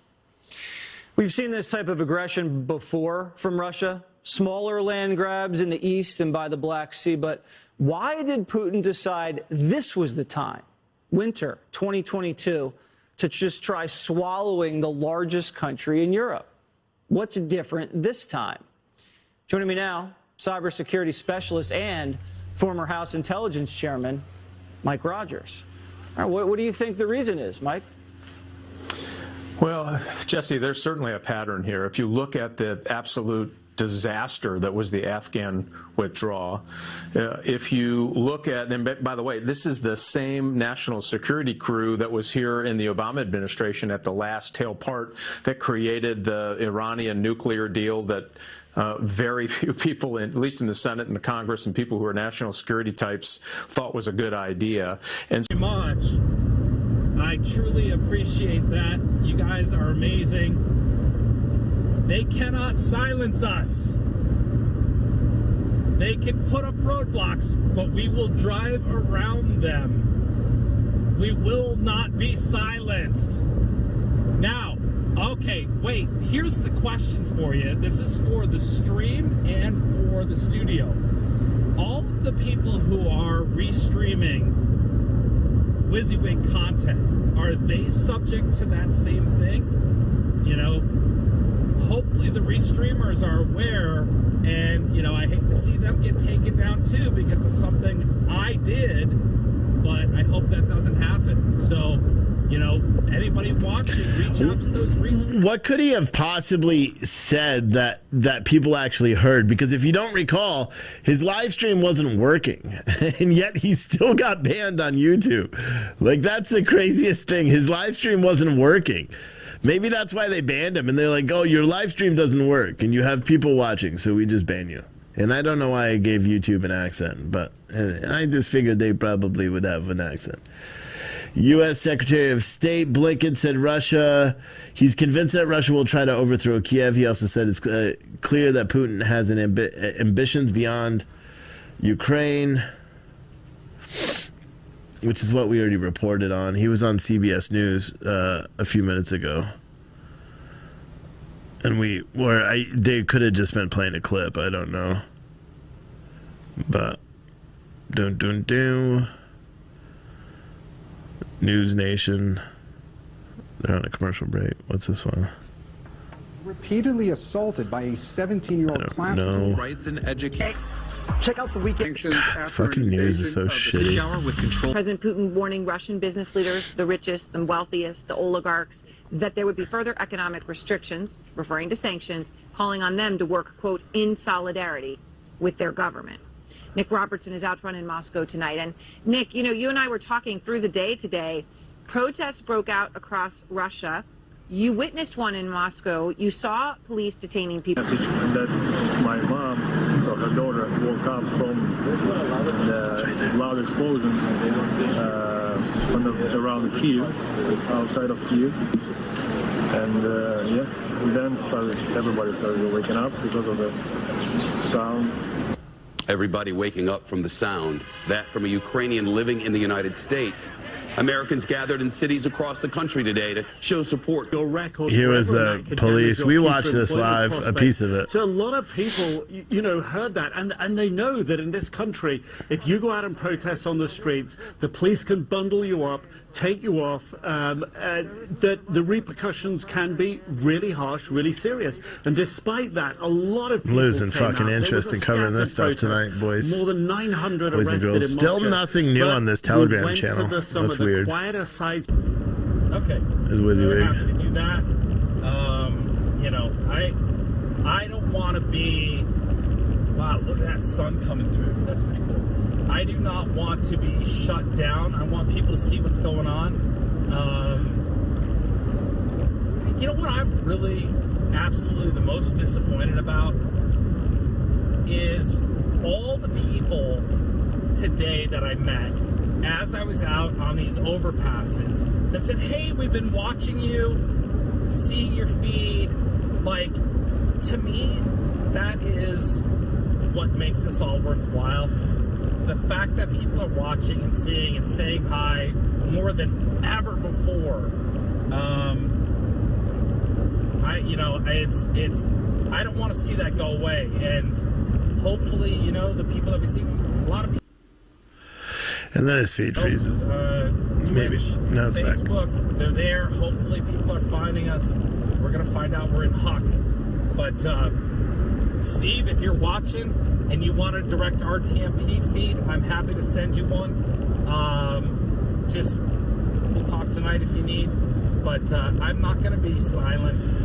No, you're not, homie. By the original Pancake House. Fort Courage, it's called. Man, it's all graffitied up and nasty. And, man, I should have stopped there for a minute. That's too cool. I see that every time, and I say the same thing. Yeah, you know, we want people to see what's going on, and I've had too much fun for the last 2 days to be shut down by tyranny of leftist social media. So, what was he shut down for, April? Do you know? We're gonna do what we can. What was the ban for? Yeah, we're 10 minutes away from landing zone. I hope the trucks make it before it sunsets.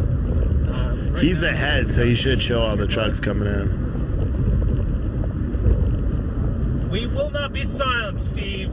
No, sir. If anybody has, you know, it's like Steve knows just as well as anybody the challenges. By the way, I'm Steve. He's talking about me because I'm awesome. You know, I've always known the challenges of dealing with these platforms, and every time I go out to live stream, I am in the back of my head well aware of it. I honestly, truly believed. Oh, and then his feed froze. His feed froze. Enough had changed, feed froze. And they had relaxed enough. Froze again. Oh no. Ah. The new things that they put out, like, I didn't even think it was a thing anymore. And honestly, nothing that was ever said that first day today ever stood out to me as possibly being an issue. But somehow they found issue, and you know what? I wish they'd have the courage to say. He's doing what I do when I get banned. He's doing the same thing I do. He's like venting about it, but he's such a polite person. This is him mad. The violation. Because until I know exactly what the violation. It will, well, it'll kind of say it. Stop it. And it just. You know what he needs to do is he needs to fight it. Because you can do that with YouTube and have a manual review, because it was probably auto flagged just because so many people reported it. But who knows? Anyway, this is WYSIWYG. He's ranting about getting the old ban hammer from YouTube. It's happened to the best of us, buddy. It's happened to the best of us. This is downtown Kiev right now. Kiev, however you say it. It doesn't matter.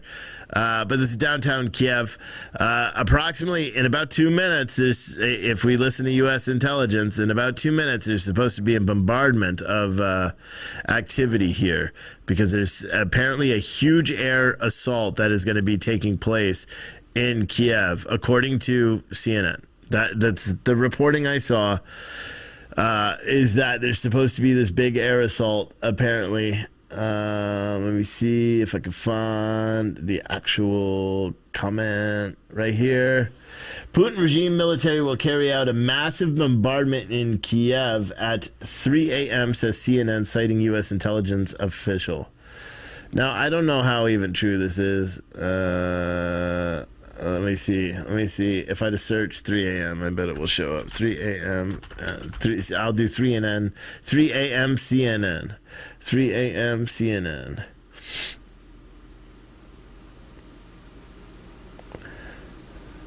Yeah.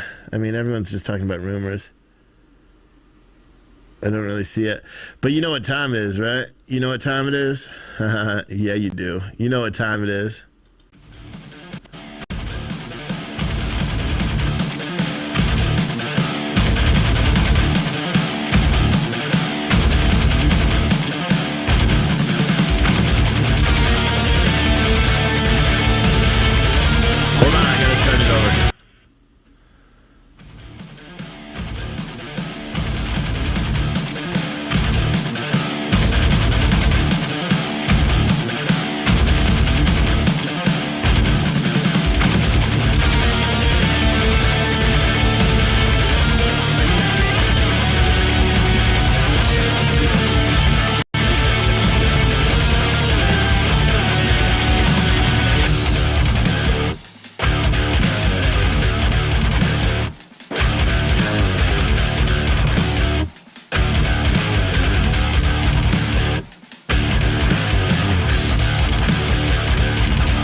Alrighty. People didn't like the music. You can go fuck yourselves.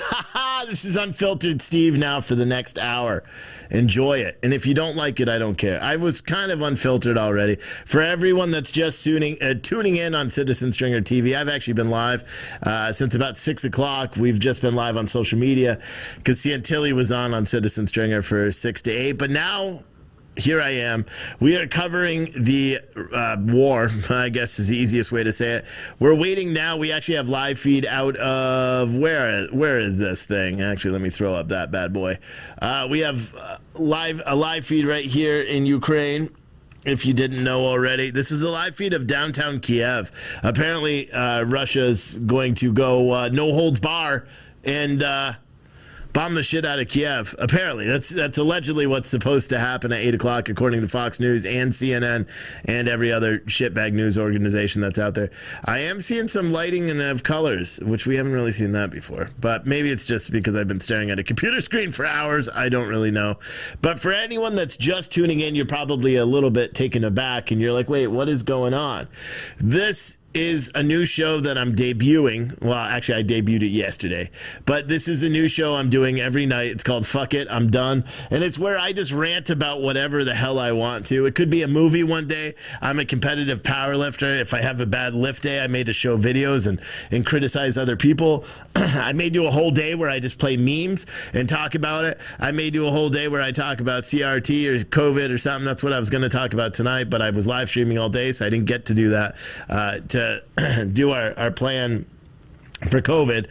So we're just going to, see what's going to happen in Kiev. Actually, to be honest, the past hour has been boring as hell, to be completely honest. I could do a bunch of spoilers like the 1883 series, because that's part of, fucking I'm done, is because I don't care about giving spoilers, because well, I don't care.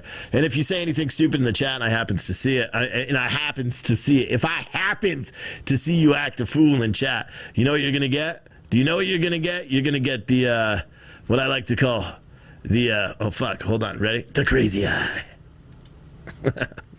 I'm such a dork. You know what? It's funny though. I don't care. I don't care. I don't care anymore. I don't care anymore. I'm done. Anyway, so this is Ukraine. We could watch CNN's fake news. Maybe I should watch Who's On Now? Don Lemon? Oh, this could be fucking funny. Let's do live reaction to Don Lemon for the next hour. Where's CNN? It's probably not even him. Oh, it's Anderson Cooper. Even better. From the capital, Kiev. And tonight, Ukraine says... I got to tell you, CNN with their coverage yesterday was actually pretty good. CNN, I actually watched CNN because I got tired of listening to the Fox News. Laura Ingraham is annoying as shit, dude. Possible refugee crisis developing. Nice lady, seems like she's super intelligent. She's just fucking annoying. I don't know when I will see them. All right, I don't care. Tucker Carlson's live. Let's hear his opener. He's going to be like, oh, God, aliens. To what he has done. So within minutes of the outbreak of the war last night, the usual liars on television began leveraging this tragedy for partisan political gain. Oh, fucking hate, dude. Oh, the aftermath of the he annoys me now, too. Everybody annoys me. It's contemptible. But we're going to ignore it tonight because there is too much else going on that actually matters. Too much else? The main thing that matters in any crisis is deciding what's most important, creating a hierarchy of concern. So until last night, the main purpose of our foreign policy was to prevent Russia from invading Ukraine. Obviously, that failed. At some point, we should figure out why. Why? But what's our top goal now? Well, there's several of them. Here are the first three. First, and most obviously, avoid a full-scale war with a nuclear-armed adversary. Yeah, good one. And to be fair, very few people in one. Washington want anything like that. True. With Russia is so obviously a bad idea. Yeah. But that doesn't mean we won't have one. Wars often break out accidentally, or more often incrementally. Yeah. Things escalate, and the next thing you know, you've got Verdun with many thousands dead. Now that shooting has started in Ukraine, it is entirely possible, no matter what they assure you, that Americans could wind up getting hurt in Eastern Europe. They will. We should prevent that, but preventing it will require wisdom and farsightedness and emotional control, all of which are never in abundant supply in Washington, and especially now that everyone is justifiably upset. Again, what Russia has done is awful, they're upset, but we could still make it worse. Mark Warner, the head of the Senate Intelligence Committee, just announced that Russia could be potentially close to triggering what's known as Article 5 of the NATO alliance. He did what? Defense principle. So if Russia were to launch a cyber attack on Ukraine, Warner explained, an attack that affects nearby NATO members like Poland or Lithuania, then possibly every NATO country, including ours, the United States, would be obligated to declare war on Russia. Facts. Here he is explaining. One of the things that I'm gravely concerned about is if Russia unleashes its full cyber power against Ukraine, once you put malware into the wild, in a sense, it knows no geographic boundaries. So if the Russians decide they're going to try to turn off the power, turn off all the electricity all across Ukraine, very likely that may turn off the power in eastern Poland and eastern Romania. That could affect our troops if suddenly hospitals are shut down, if those NATO troops, American troops, somehow have a car accident because the stoplights don't work. We are suddenly in an area of, hypothetically, an Article 5 where one NATO country is attacked. We all have to come to each other's aid. So Warner is certainly right. That could add, that hypothetical that he outlined could happen. Any cyber attack on Ukraine could well affect the infrastructure of the eastern. Well, didn't learn shit. Let's just talk about hyperbole. How about the fact that Fox News even reported that there are going to be massive explosions tonight in Kiev? Huh? Where are the massive explosions? You guys said it was going to happen. Why? You say that to get how many people are watching this thing now? 184. Oh, not a lot. Oh, you know why? It's because they're all watching this one. How many? 3,000. 3,000 people watching this right now. This is not Kiev. This one is Kiev, which is 33,000 people watching this right now. This live angle of Kiev, including a bunch of journalists, because everyone is just grabbing this feed because it's a public feed. But there's supposedly some big bombings that are supposed to take place, and you guys can't see because I'm not paying attention to what I'm doing. But and I at least my mic was on, right? Anyway, this is Kiev right here. Yeah. And I just lost everything I was talking about again. It's fucking late, bro. It's late. All right, let's see. We got WYSIWYG is at a store. Right now, so. He's part of the trucker convoy out here, out there in. I think he's still in Arizona. They're taking a long time. They left yesterday. They stopped in Arizona, I believe it was. Now they're still in Arizona. So I don't know what kind of mileage they're putting down. These truckers are probably like, we could keep going, ladies. We could keep going, but no, they don't want to. They're stopping and doing campouts every night. It's pretty nice. Pretty nice. All right. But that's what's going on. Let's see if there's anything new on the Ukrainian Telegram channel. There's not. This must be done. They must have, shut it off or something. I wonder if I just need to refresh it. Because it's just stopped. And now, look, it's not even refresh. Oh, there it goes. So, and just in case any of you guys didn't know, Anonymous, the group that says that they work for the benefit of the FBI, actually, they don't say that, but they probably do. They have hacked several websites in Russia, including RT. They have allegedly, well, no, it's not alleged. They're claiming that they took down RT. You'll see this on my Twitter page here. If I go over to my Twitter page right there, look at that good-looking fella up at the top. Man, I don't know what to tell you. But right here, Anonymous has taken down the website of the Russian propaganda station RT in response to Kremlin's brutal invasion of Ukraine. The website's still down. I accidentally tried to open it because it was on the other browser over there, and it's still down. And then someone said, this is wrong. We need news from Russia at this time. State-sponsored propaganda isn't news. So what do? Just hack every state-sponsored propaganda news outlet? If you're going to do that, which you shouldn't, start with CNN, because that's a state, sponsored propaganda. There's been a lot of new things coming out of Ukraine today. Obviously, we know that there's a war. I don't know if you guys found out that or you knew that there was a war. There is. Russia invaded Ukraine last night. And it was really weird because I did my live show, our first debut episode of Fuck It, I'm Done. And immediately after, Russia was like, you know what? Fuck it, I'm done waiting too. And Ukraine was like, fuck it, I'm done waiting for them to invade. And then everybody, all chaos broke off. And Russia declared war right after I finished, really, right around, what time did he declare? Right around 10 o'clock. I think everyone on social media was like, oh, it's imminent, they're going to attack, it's imminent. And then I was up until about midnight watching all the bombings and stuff, and then I just had to go to bed, which is why I'm kind of dragging ass today, but it's okay, because then when I leave here, I have to go buy milk and cookies, so I can have cookies and milk for coffee in the morning, and kids cereal, because I had to do it myself, because I always have to. Ukrainian President Zelensky 16 minutes ago said, today I asked the 27 leaders of Europe whether Ukraine will be in NATO. I asked directly. Everyone is afraid, does not answer. That's according to CNN. So he asked directly if he'll be in NATO. If they're not going to say it, if they're not going to say that Ukraine is going to be in NATO, then guess what? He's not going to be in NATO. And what do you do at that point? What does he do? What does he do? Does he just throw in the towel and be like, oh, you know what? Okay, Russia, You know, they're going to kill him and his whole family and his extended family and his dogs and then the roaches that are, you know, on the neighbor's floor. You know, that's what's going to happen. Russia is going out. They have a hit list out for all these politicians, according to, you know, all these news outlets. They all say there's a hit list out there. Ukraine is ready to discuss neutrality. What the fuck does that mean? RT is live. Again, no, their website's still down. So they're publishing articles. I wonder if they don't realize. What the hell does that mean? Neutrality.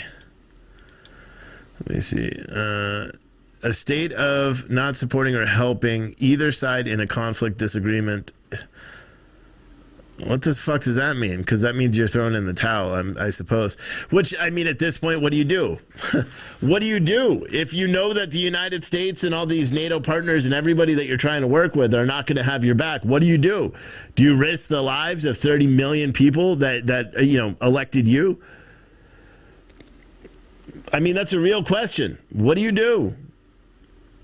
Do you just give in? Do you throw in the towel and say, guys, you know, I'm sorry, but as a country, we're going to surrender to Russia? Because if we don't, they're going to kill every single one of you. I mean, so far, it doesn't seem like Russians targeting civilians, which is very out of character for what we would all envision, because everyone paints them as such an evil person. Remember the hacks, you know, and remember the hacking and, you know, collaboration with Donald Trump. Oh, wait, that never happened. And again, tell me why I care what's happening overseas. I'll be honest, the video that I watched earlier with the kids documenting the bombings and stuff, that kind of tugged at the old heartstrings, and I'm like, what the fuck, this shouldn't be happening. But then again, what do you do? Like, is it our responsibility to go after, you know, to rid Ukraine of this Russian burden? We can't even rid ourselves of our border crisis burden. And I know a lot of people probably disagree and are like, oh, Steve, you're being so offensive right now. Oh, my goodness, Steve, how can you say that? Well, because fucking I'm done. Fucking I'm done. You know, none of this really makes a whole hell of a lot of sense anymore. You know? But I got to give it, just like I said to the, you know, earlier, you know, the Russians that seem to be out there, or not the Russians, the Ukrainians that seem to be out there fighting. There's a bunch of different groups. So you got the actual Ukrainian soldiers. Then they called up a bunch. First, they asked people from the streets to come out, and they had a lot of people that did that. And then they did a mandatory service for any able-bodied person. So essentially, if you're an a military age male, guess what? You're now in the Ukraine army, and you're going to defend your homeland. And which it makes you think about what would happen here. And I mean, to make a really far stretch versus what's happening in Ukraine versus what happened in Ottawa, let's say, I mean, it's different. Can you imagine the Canadian government right now if this situation was placed on their laps and they were in this position where they had to call up and ask their civilians to help them? Can you imagine? They'd be like, oh, remember last week when your cops beat the shit out of me for peacefully protesting on city streets? Yeah, we honked our horn a little bit until you imposed $1 million, $1,000 fines. Can you imagine? Or the United States even? I mean, luckily I'm unvaccinated, so I'm probably not eligible for a draft if they did do it. You know, they'd probably waive it though, because I'm such a big hot-headed idiot. You know, I'll be honest.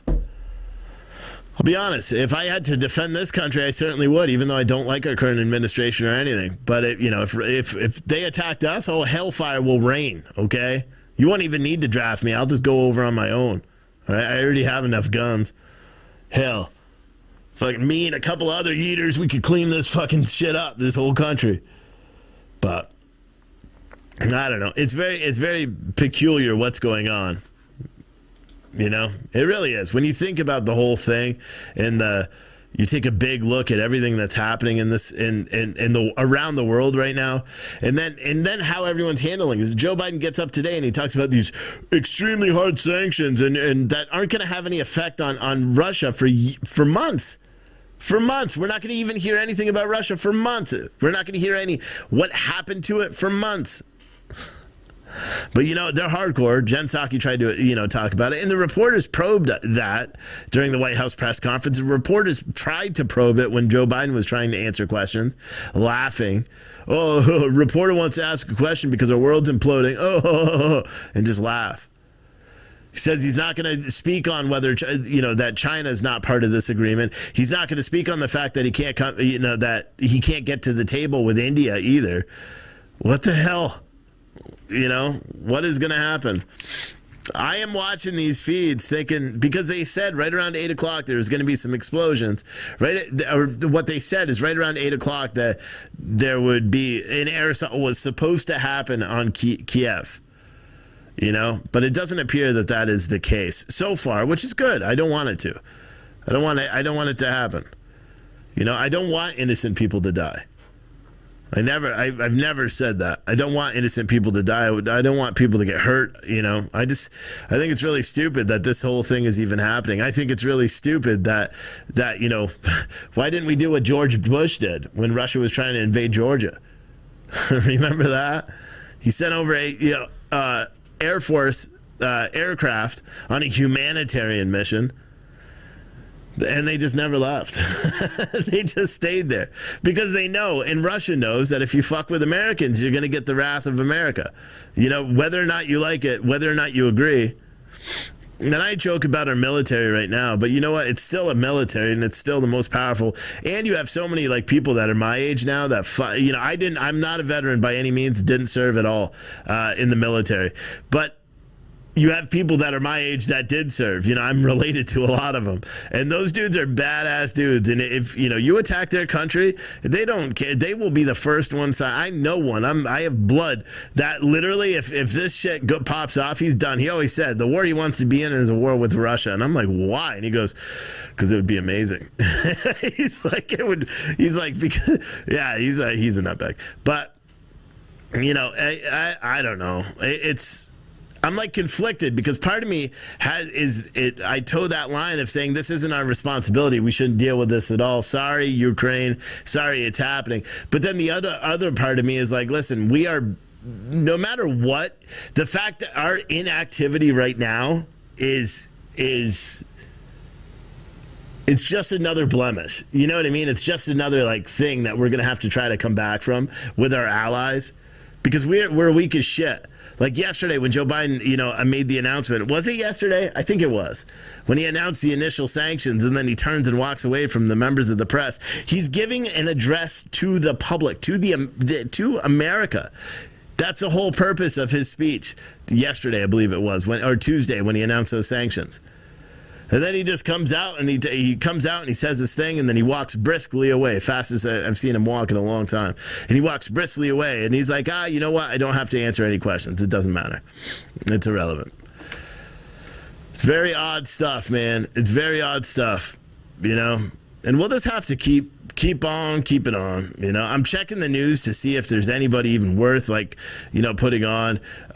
You have a reporter that he doesn't look like he's wearing a flak vest, but here, watch, bada bam, bam. Down in that middle shelters. Video right there. People here are staying in their homes. They were going to buy gas if they could find it, stockpiling food. All the shops and restaurants and any kind of commercial life in this town, except for the supermarkets, are closed right now. And there's real fear. And there's anger because they believe this is directly organized by Putin. They don't blame the... I don't know, man. I'm so tired of listening to it because here's the thing with the way our media does stuff now. You don't even know it's real. You don't even know what if they're telling you something that is real. You have no idea. You know what I mean? That's part of the issue that I have too, is we don't know what they're saying and whether or not it's real or not. It's very chances are it's not, because if you listen to this. Now he has shown that he means you're going to hear propaganda. Listen to Fox News for a minute. We'll say, okay, we're going to, quote, give in on this one point, which is something we didn't want to do anyway. It's in our interest not to do that, but we didn't. And so we gave Zelensky false hope that if he just held out and didn't talk to the Putin, then that someday he would get that NATO protection. That was a false hope, and now that it's been exposed as such. Even in this late hour, we can still say, okay, look, Zelensky, he needs to declare neutrality. He needs to say, we're not even going to seek NATO membership. We need to say it's not going to be extended, but we're going to continue to maintain our Article 5 obligations throughout NATO. So we're not going to be weakened by this, and it could stop.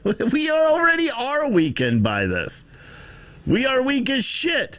So that's what the neutrality means, that he needs, that he's saying he's willing to give neutrality and say, okay, I know I'm never going to be part of NATO. That's not going to stop Russia. Russia believes that Ukraine is part of Russia and that therefore they should control it all. I don't think that's going to stop an assault. Do any of you guys think that? I don't think it's going to stop, Putin and his decision to go invade that country. I don't think so. In his mind, Ukraine is part of Russia, and it should never have gotten out of the hands. Plus, he says he wants to end the Nazism and end the militarization and the genocide and all the same things he talked about. I don't know if there's any evidence of genocides or anything like that taking place by the Ukrainian government. But I do know that Nazism thing is, you can't fact check that wrong because it's all over there. And one of the reasons why I decided to check that is CNN actually had a reporter on earlier, and they're like, Ukraine said something about Nazism, and that's just patently false. And I'm like, okay, all right, so let me look it up, because the way he said it, I'm like, it's real, and turns out it is. Yeah, the Ukraine military put up Nazi flags, the swastikas, a couple of years ago. It's very true. It's very true. And usually if CNN said something, you just know, it's actually the opposite. So if they say something, okay, well, now it's the opposite of that. So it's not that hard to gather, but whatever. I can take care of the rest. What's this one? Up this is CNN. Let's listen to that shit. In that case. So it really depends on the ultimate goal, but I think what they're going to be doing is they're going to go for Kiev, and they're going to do it in a way that would decapitate the government that exists there. That's at least going to be their attempt. And that's what President Zelensky said tonight, that he believes Russian sabotage groups have already entered the Ukrainian capital. If that is, in fact, Vladimir Putin's target, what is stopping him from taking it, essentially? Do we know much about the defenses? It seems like Ukraine in general was always pushing back on the idea that this was an imminent... Fuck, dude, I'm so tired. I've been listening to this shit all day. I'm so tired. I'm tired of listening to the media. I really am. And you know what the bad part is I've been doing this all day, so I didn't get any of the other shit done that I wanted to. I did print shirts this morning while Santilli was on, but I didn't get a lot of the other stuff done. I didn't write any news articles. If you notice, neither did April. We've been so busy covering this stuff and doing all this. She wrote some this afternoon, but we'll have to wait and see.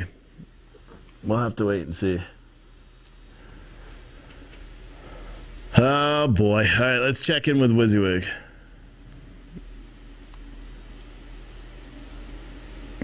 So this is the trucker convoy where they're all camped out. Side.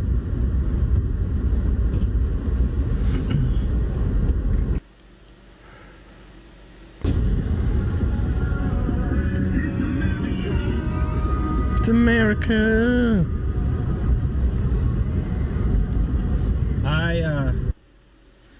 Fucking feed, bro.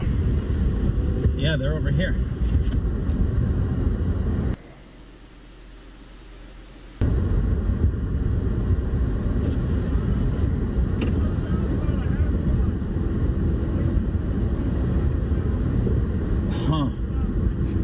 Man, that's the one thing. I'm looking at the rocks there, and I'm getting kind of sad because we were planning on taking off for 6 weeks this summer, and now we're a little bit nervous because the money that we had to put down on the house is a little bit more than we bargained for. It's more than we bargained for. Yeah, fuck it, and we still bought the house, it just may limit some of our availability on what we're doing, for the summer, which kind of sucks. Also, with the rally, I'm going to make a decision. There hasn't been a lot of interest, and it's so much money. So, I was talking with my wife today, and we're going to wait and see what the weekend brings, but it's so much money to rent out the venue and do all that stuff. And I talked to them today, and I don't lose my deposit if I back out early. So I'm waiting. I was waiting for the police. They are like, oh, we need accurate numbers, blah, blah, blah. I guess they watched the show once or twice and figured out that they may need extra cops there. And I'm like, it's just going to be a fun hangout rally. My wife is like, listen, why don't you do this? I have a better idea for you. party. I'm like, okay, what's your idea? She's like, go buy some couches, a pool table, and invite 20 plus people over to the office, and you just hang out, do food and shit, and just hang out with them and do a show there. I'm like, I don't know. But I got to figure that out because I can't do it for 5 people because it's costing me a shit ton of money. So I don't know. But I'm going to think about it over the weekend. But yeah. I'm fucking losing it quick here. Something needs to happen. I didn't even have a show to like vent about, guys. So I'm like losing it here because there's nothing really is going on in Ukraine now. I think everybody's kind of mellowed out. There's not even a lot on the Telegram channels that are talking about it. Not a lot even on Twitter. Everybody's like kind of just retweeting shit from, before, like these guys getting caught. These are Ukrainian MOD just posted a video of captured Russian soldiers. Every news outlet is making money covering tragedies every day. I see nothing wrong with that. Someone else said, what is this? Mark me as target number 1. My family is target number 2. They want to destroy Ukraine politically by destroying the head of state. We have information. That's the same message that we heard earlier. Because, even though it's okay to regurgitate stuff once or twice, we're not like mainstream media, so I don't regurgitate it 17 million times. I don't really like to do it. Someone said we need subscribers for Steve. Yeah, we do. I want to get to 100,000 so I can be a real YouTuber. Apparently, I'm not a real YouTuber until I get to 100,000. But yeah, it looks like nothing really is going on. So you want the good news or the bad news? Here's the good news, and here's the bad news. You ready? The good news is I get to go to bed early tonight, which I probably need because I have to get these mystery boxes or the Patriot boxes out tomorrow. Because I started on the 2XL. Oh, and these new shirts, because I have a new type of shirt. I didn't get the front print. Was it sleeve or front? I think it was the front print. I didn't get that, so I actually printed the design on the front. But with the new heat press and everything, it's actually, they're so dope. So you'll be getting them. It'll likely be blue, black, and like military green. For the shirt selection that are going in those mega boxes. And the regular boxes, you'll probably get 2 t-shirts and stuff. But the only thing I have to do, I'm going to be working all weekend again. I got to miss my kids' derby because I'm behind on getting these boxes out. So, because I got to make all these special like coffee boxes and all that. So I'll be working on that tomorrow. But the good part is I'm going to end my show. I'm going to end it for the night because one, I want to go to bed and actually sleep. Last night I didn't fall asleep till super late, woke up super early. Tomorrow I got a feeling it's going to be a shitstorm of a day. I will be live at 10 o'clock tomorrow with a Wake Up America episode. Tomorrow night I'll be live. I haven't decided what we're going to talk about tomorrow night. I may do a fucking I'm done call-in show where everyone could talk about how they're done. Kevin Tierney said he just subscribed, Buckwheat. Fuck yeah, you did, bruh. Yeah, bruh. I just said bruh. Fucking A. That's how you know I'm done. That's how you know I'm done. Someone said you want this shirt. Tough shit. No, I think I still have the design. I could print it. It's just not available in the store. All this stuff in the store I'm going to be fixing either this week or hopefully next week. Hopefully I could do it soon because we have all new designs and these designs are sick. We have all new ones that I'm printing here. Are you going to do a fucking I'm done t-shirt? You are absolutely 100% straight up with this logo. Straight up, don't tell me when I love me forever. Fuck, you could tell I'm tired. You can tell I'm tired. But yeah, it's going to just be very basic. Fuck it, I'm done. Because that's it. I'm done. Someone said I also ordered a mega box. Yeah. Someone said you want the shirt too. Fine, I'll make it available tomorrow. It's not yet. I'll make it available tomorrow. I got to see how many prints I have. But yeah, it's nice, right? Very poor. Would not recommend. Ha ha ha. Ha. Just remember Democrats are to blame for all this shit. Everyone's to blame for all this shit. Every single person. Fucking Republicans and Democrats. We're not just going to blame it. I mean, in all reality, you could blame it on the millions of people that voted for Biden. Whatever, if you really want. But the reason why this was allowed to continue is because the military lobby overruled us as American people. Democrats and Republicans in office are just as equally responsible for everything that is going to happen. So let's not just pretend it's Democrats. It's rhinos and shitbirds. That's who's responsible for it. Rhinos and shitbirds. Okay? Just remember that. Because I'm not going to pretend this is just Democrats. They were all asking for sanctions. They were all trying to start this war. This is what these politicians make all their money off of. It's a lobby. You know, all these military lobbyists. I guarantee if they had a check-in book that was public so we could see who was visiting them every day, I guarantee lobbyists are taking everybody out. They can go big and talk about sanction this and sanction that. You think these oil companies that are purchasing all the oil, all these energy companies that are purchasing all the oil from Russia didn't have any say today in Biden's decision not to stop that flow of oil so those companies can still purchase that oil from Florida or from Russia? You don't think those the lobbyists were hammering the phones with the Biden administration, talking to all those Democrats and Republicans that Biden met with today before he announced those sanctions? Come on, get the hell out of here. Get the hell out of here. I'm not going to say it's just Democrats. Democrats voted in this shithead. They did. They voted in this shithead. But you know what? The fact of the matter is the Republicans have done literally nothing to stop any of the negative progression that we are going towards. Not a single fucking thing. Yeah, they held speeches and shit. Remember when they were doing the what was that big the bill they were doing where they all talked and not a single freaking Republican in the Senate got up and gave a speech. Not a single one. I forgot what day that was and what it was about. They all got up and gave speeches, the Democrats, hours and hours and hours, every single one of them. Not a single Republican got up and said anything. You know, Dragon War said, I disagree. I don't give a fuck if you disagree. Because that's the beauty of this. Fuck it, I'm done. I'm done caring about whether or not people in the chat disagree. Because you're allowed to. I don't need to care that you disagree. And unfortunately for you, I don't even need to listen to you disagree. Because I can't. Because you're not here talking to me. You're on, the interwebs. And I don't say I don't give a fuck, or anything to be mean to you. It's just, frankly, I don't. Because for a long time when I would do this show, I would sit there and be like, oh, I can't talk about this. It made Dragonfly pissed off. I mean, you got a name like Dragonfly. That's probably not your name, but you change your name to Dragonfly, YouTube. But yeah, and I used to stop what I was saying to make sure that I was okay and that I wasn't pissing off people in the chat. No more, man. I don't care about that shit. I'm real. And if you like it, you like it. If you don't, you don't. That's kind of where I'm at right here.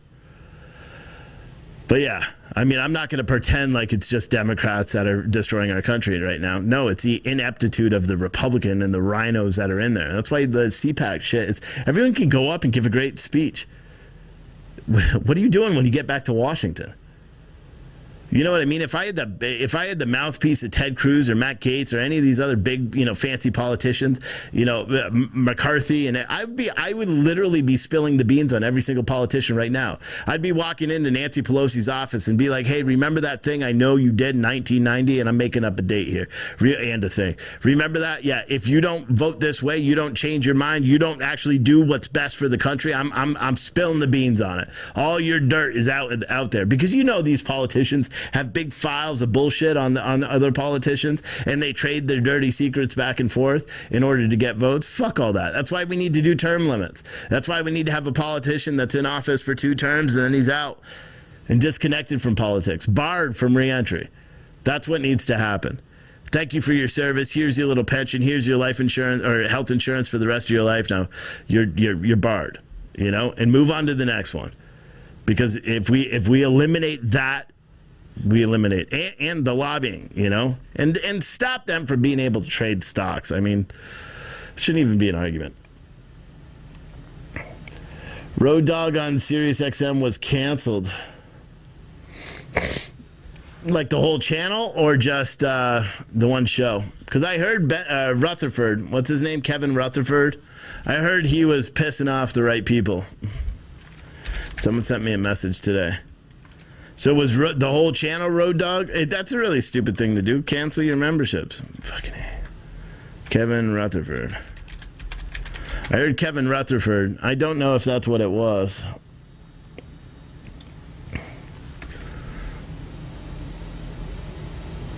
No, he had a show called Let's Truck. Total agreement. Someone said nice. Someone said, I know, I would love a mean tweet right now. And again, I'll say it for all you guys. I'm not the biggest Trump fan. I wasn't the biggest fan of him tweeting. Canceled. Because someone's like, oh, he may get canceled. You should get him. I don't know.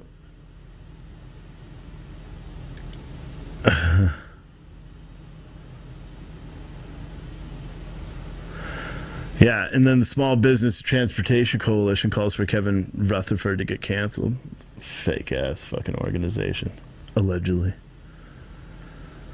I'm not seeing anything about Rutherford being canceled. Let me go on Twitter.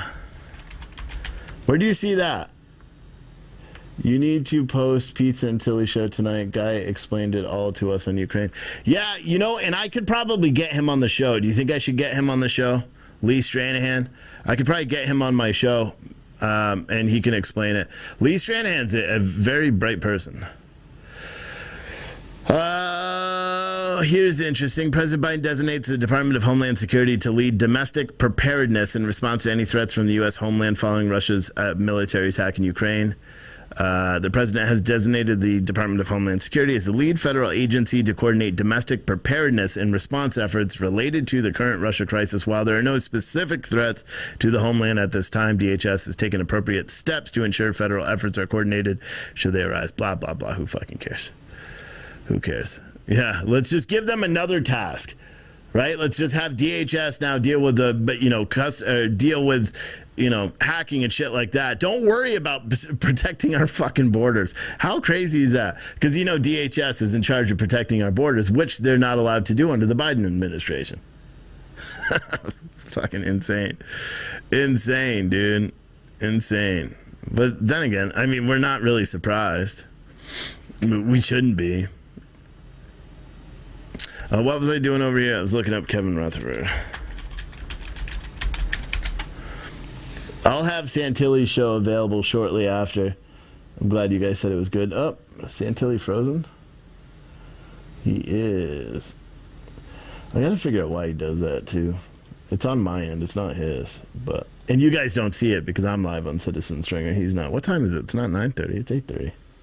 Maybe his show ended. I think it did. Let me see. Kevin Rutherford, Trucking Business Beyond is his show. I've never listened to his show, to be honest. Cancel culture strikes again. Kevin Rutherford had his contract canceled by SiriusXM. So according to, this is news out of the trucking industry. I wanted you to hear this first. There will be more as I clear my head and start implementing our path forward. SiriusXM has canceled my contract over a comment I made on air yesterday. I was reading an article during the break about Arizona congressman that made the statement, if truckers could come to D.C., we should just take their truck away and give it to a small company that wants to grow. The congressman is a former Marine. I was sick and disgusted and made this statement, he needs to be shot or something to that effect. I can't really remember and have no desire to listen to it. That statement was from a former Marine and current member of the party that is in power in this country.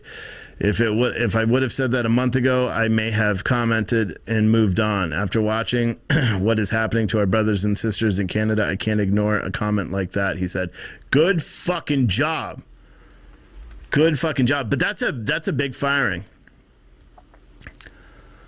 That's a big firing.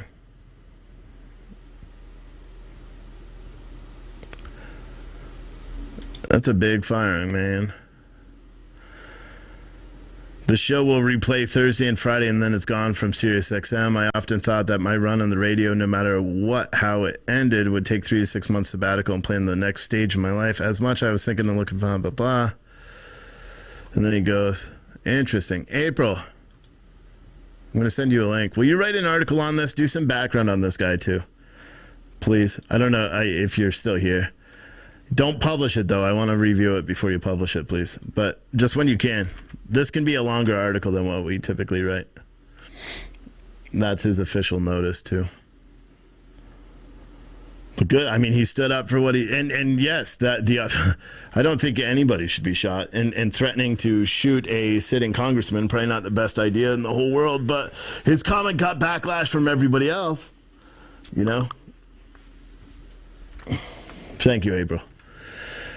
Yeah, just don't publish it because we're going to have a new category. And I said this yesterday, I just didn't do it, so now I have to do it tomorrow, which is good. So the Capacity Today brand that we have, it's a separate news outlet under it's a transportation news outlet, but I haven't been able to do a lot with it recently. That's actually going to move right under Citizen Stringer. And so when you click on it, it'll have its own header and all that stuff, but it's going to be like Citizen Stringer's capacity today. And it's all going to be about trucking, nothing else. Straight up trucking, warehousing, press releases. It'll distribute out differently than our current articles. Actually, all of them are going to distribute out differently starting next week. So you got to make sure that you follow the Citizen Stringer TV YouTube page for one, and then the Facebook page and Twitter. Because like my Twitter, this Steve Oatley one, that's going to be more of I'm tired of pussyfooting around. I want to be abrasive as shit on Twitter. Like I want to be like, you're an asshole. Like, and I can't do that because people like read the news articles and all that stuff. So I'm slowly going to be transitioned away. So that Twitter page just becomes like, okay, this is where I talk shit, because I want to talk shit about everything. You know what I mean? This show is going to be different. I tell you, for the past 2 days, it probably seems very familiar, but I want to do spoilers. Like I want to take an episode of a show and say, okay, do not watch this episode of my show if you haven't watched the episode of said show, and then I want to just run through it. You know, there's so many good ones, like the 1883, man. I would love to talk about that, you know, and you know, provide spoiler alerts and all that shit. You know what I'm saying, man? I would love that. Let me check. Still nothing going on in downtown Kiev. Still nothing going on in that other camera. Actually, it's been pretty quiet out there for a while, which is good. Which is good. What else? The ad currently planned to air in President Stephen, but Andrew Cuomo campaign for something, maybe nothing, but also something starts next week on upstate New York. Andrew Cuomo is going to start airing ads. Interesting.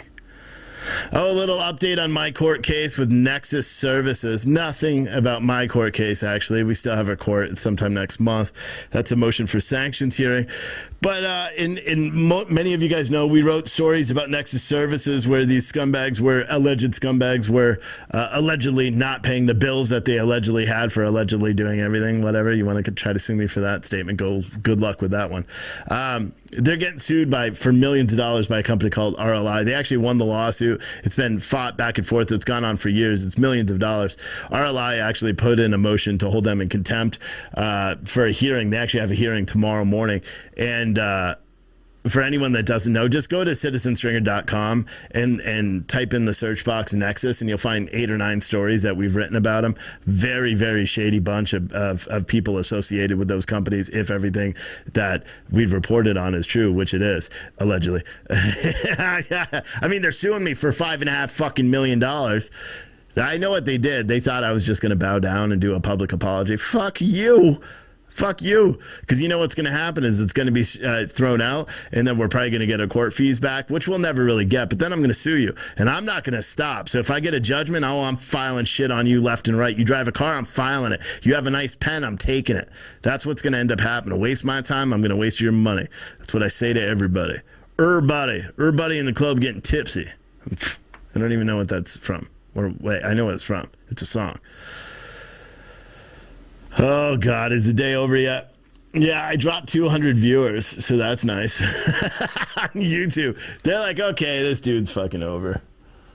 They're over. That's good. Most of the people, it seems, that went over to citizenstringer.tv, because that's our live streaming platform, and I could do what I want, say what I want over there. I'm just seeing if there's anything else on social media, man. It's looking pretty dull right now. It's nighttime. What time is it now? 4 o'clock. It's almost 4 o'clock in the morning in Ukraine. So we'll start seeing stuff, around midnight. The sun comes up, and we'll have to see what's going to happen. I know they said there's intense fighting going on in southern Ukraine by Crimea. Kind of, if you're looking at a map, it's kind of by Crimea.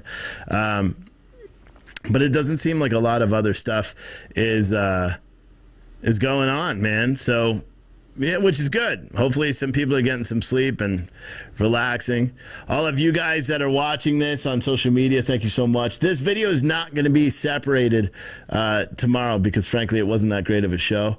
And I didn't upload the first podcast. I'll try to do that tomorrow at some point. But I'm going to go buy some cookies, get some milk so we have it for coffee in the morning, and I'm going to watch the rest of Ozarks. Well, I have 4 more episodes for the last season, so I'm not going to get all the way through it, but I'm going to watch it. And you know what's really weird is the girl that's in Ozarks. You know the lady, the young girl with the curly hair? She's also in another strange and oddly entertaining series on Netflix, which is really weird because it took me like 50 minutes into the first episode to realize it's the same girl. Horrible accent, by the way, but it's a pretty good show. Australia just announced sanctions. Okay. Yeah. They will not export their boomerangs anymore to Russia. I know that was such a bad joke. I know. But yeah. And then someone said, LOL, I give up on Twitter. What do you mean? Twitter's the bomb. If you send me messages on, like if we're not connected, which a lot of you guys do, watch, I'll show you. Actually, I won't show it because people have their real names. I try to check them all I can, but I don't do it. Oh, what is this? Is this a war correspondent on YouTube? Hey, I'm live. He streamed live 5 hours ago. He doesn't have a lot of views. And he's in downtown Ukraine? Wow, no shit. I'm subscribing. This guy's name is The Hot Zone with Chuck Holton. Here, look, I'll show you. The Hot Zone with Chuck Holton. He's got 9,000 subscribers. But apparently he's doing some, like 3 days ago, he did taking the night train to Kiev, curfew in Kiev, live from the invasion. You know, see, he's out there. He's a war correspondent, probably for local media, and he's out here reporting on it. So, cool page to follow. Anyway, and thank you, whoever that was on Nana. Thank you, Nana, for sending that link on Twitter. I just saw something that moved. Someone said tomorrow's going to be the worst day of assaults, something like that. Fuck it. I just lost it. That's what happens when I click the button too quick. Russian forces hold Konotop under siege, moving to Kiev. That's 5 minutes ago, the Kiev Independent. Sumy Oblast Governor Shurhiz of something said a lot of the region's cities have been encircled by the enemy. Large military group is moving from occupied Sumy towards Kiev. They said it's going to happen. Kiev airport has reportedly been taken back from Russian control by Ukrainian forces. A fighter pilot dubbed the Ghost of Kiev has become the first ace since World War II after reportedly downing numerous Russian aircraft over Ukraine today. No shit. So they do have a fucking pilot up there that's raging. That's fucking dope. That's cool. Good for you. I'm still rooting for the underdog. I'm rooting for Ukraine to win in this. I just don't think Americans need to get involved. You know what I mean? I don't think Americans need to get involved. But man, to know that there's some of the Ghost of Kiev, whoo-hoo, don't fuck with the Ghost of Kiev. You know why they call him the Ghost? Because he ghosts you. You know what that means? He kills you. No, I think it means because you can't see him because he's a ghost. I don't know how that works. It's pretty dope though. I'm gonna retweet that and then you guys can see it. That's cool. Get the Ghost of Kiev a ghost plane. We should give the Ghost of Kiev the Ghost of Kiev is. What is this? Apparently, there's a Ukrainian Fulcrum pilot who's already chalked off at least 6 air-to-air kills today against the Russian forces.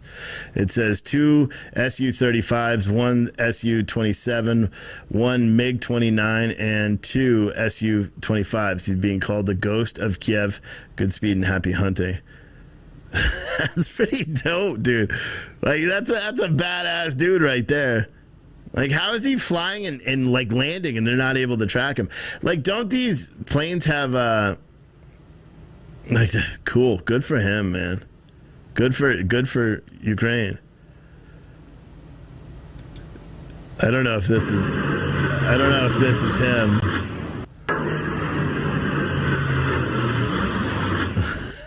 That's badass though. That's badass. To go see Kiev, some ghost guns. Yeah, ghost guns, all that. Be a father, get it back. Steve, be a father and get back. You talking to my kids? My kids sleep, dude. You allow your kids to be up past 8 o'clock in your house? Hell no, my kids are in bed. My kids go to bed at 8 o'clock every day, and they will until they're 27. Well, pretty much until they live in my house. My wife, I even tell her, get your ass to bed. No, she's asleep by 7:30. And no, sometimes I would love for her to be up. But no, you know what I do? I go home, I get on bed, I turn on the show, I look, she's sleeping, the dogs are farting in the kids' room, and I sit there and I eat my cookies, and then I go to bed all by myself, curl up, and be like, why do I do these shows every day? Like that's, no, I don't really do that, but that's how I feel sometimes. But I tell you what, yesterday when I ended the show, I was like, fuck yeah, that was awesome. I felt so good because I could just rant, and I'm just too tired, and I there's so much that I could rant about, and I wasn't really paying attention to the chat, but I'm sure many of you guys in the chat said something. Like, you know what we should do? And we should invite Antifa in the chat one day, and then I'll just go ham on them, you know? Or just post my number in an Antifa chat room and be like, now's your chance. You know what I mean? That would be fucking funny. Just put them all on the air. Didn't we talked to a couple of them, bankers and shit. Oh, look at this. This is interesting. Patreon or whatever it's called. We understand people's desire to support humanitarian activities in Ukraine. Patreon does not allow funds raised on the platform to be used to support violence or for purchasing of military equipment. We have suspended a campaign while we investigate. If a page, so I don't know what page they did. Back and Alive is what they canceled. They're buying computers and shit. I don't know what page they canceled, but apparently it was like a nonprofit. But that's why you don't use those companies. Patreon is lame. I think I even have a Patreon. I think people use it every month and just send me money, and I don't even post to it. Maybe I should, or just do like special articles or something. Man, the Ghost of Kiev. He's all over Twitter now. That's awesome. The Ghost of Kiev, whatever. I think I already read that. All right, let me check. Oh, just one or two other refreshes here. And that's funny. Not really. He isn't qualified to talk about the military. The military is a government institution. I'm an American citizen. Oh, because Matt Walsh. Yeah. Not a big fan of him either. Not a big fan of a lot of these figurehead conservatives. I'm really not. All these, the talking heads. Not a big fan of them. And they probably wouldn't be a big fan of me either, because I'm not that nice of a guy. Anywho, guys, I'm taking off. Fuck this shit. I tried to talk to make it till 9. I almost did. It's 5 of 9, but I'm done. Everyone, I'm going to play my show from yesterday. The greatest show ever. My first episode of Fuck It, I'm Done. And then it'll play yesterday's news cycle because I'm not doing anything else. And that's what's going to play for tonight. Pizza and Tilly will be on with his morning show at 8 o'clock in the morning. And then I will be live at 10 o'clock to give an update news. That'll be the Wake Up America episode. We'll see what's going on for the day. But thank you so much for watching. Here's this badass song. It's super loud and super awesome. This is going to be my intro and outro because it's just amazing and I love it. See you guys tomorrow. Bye.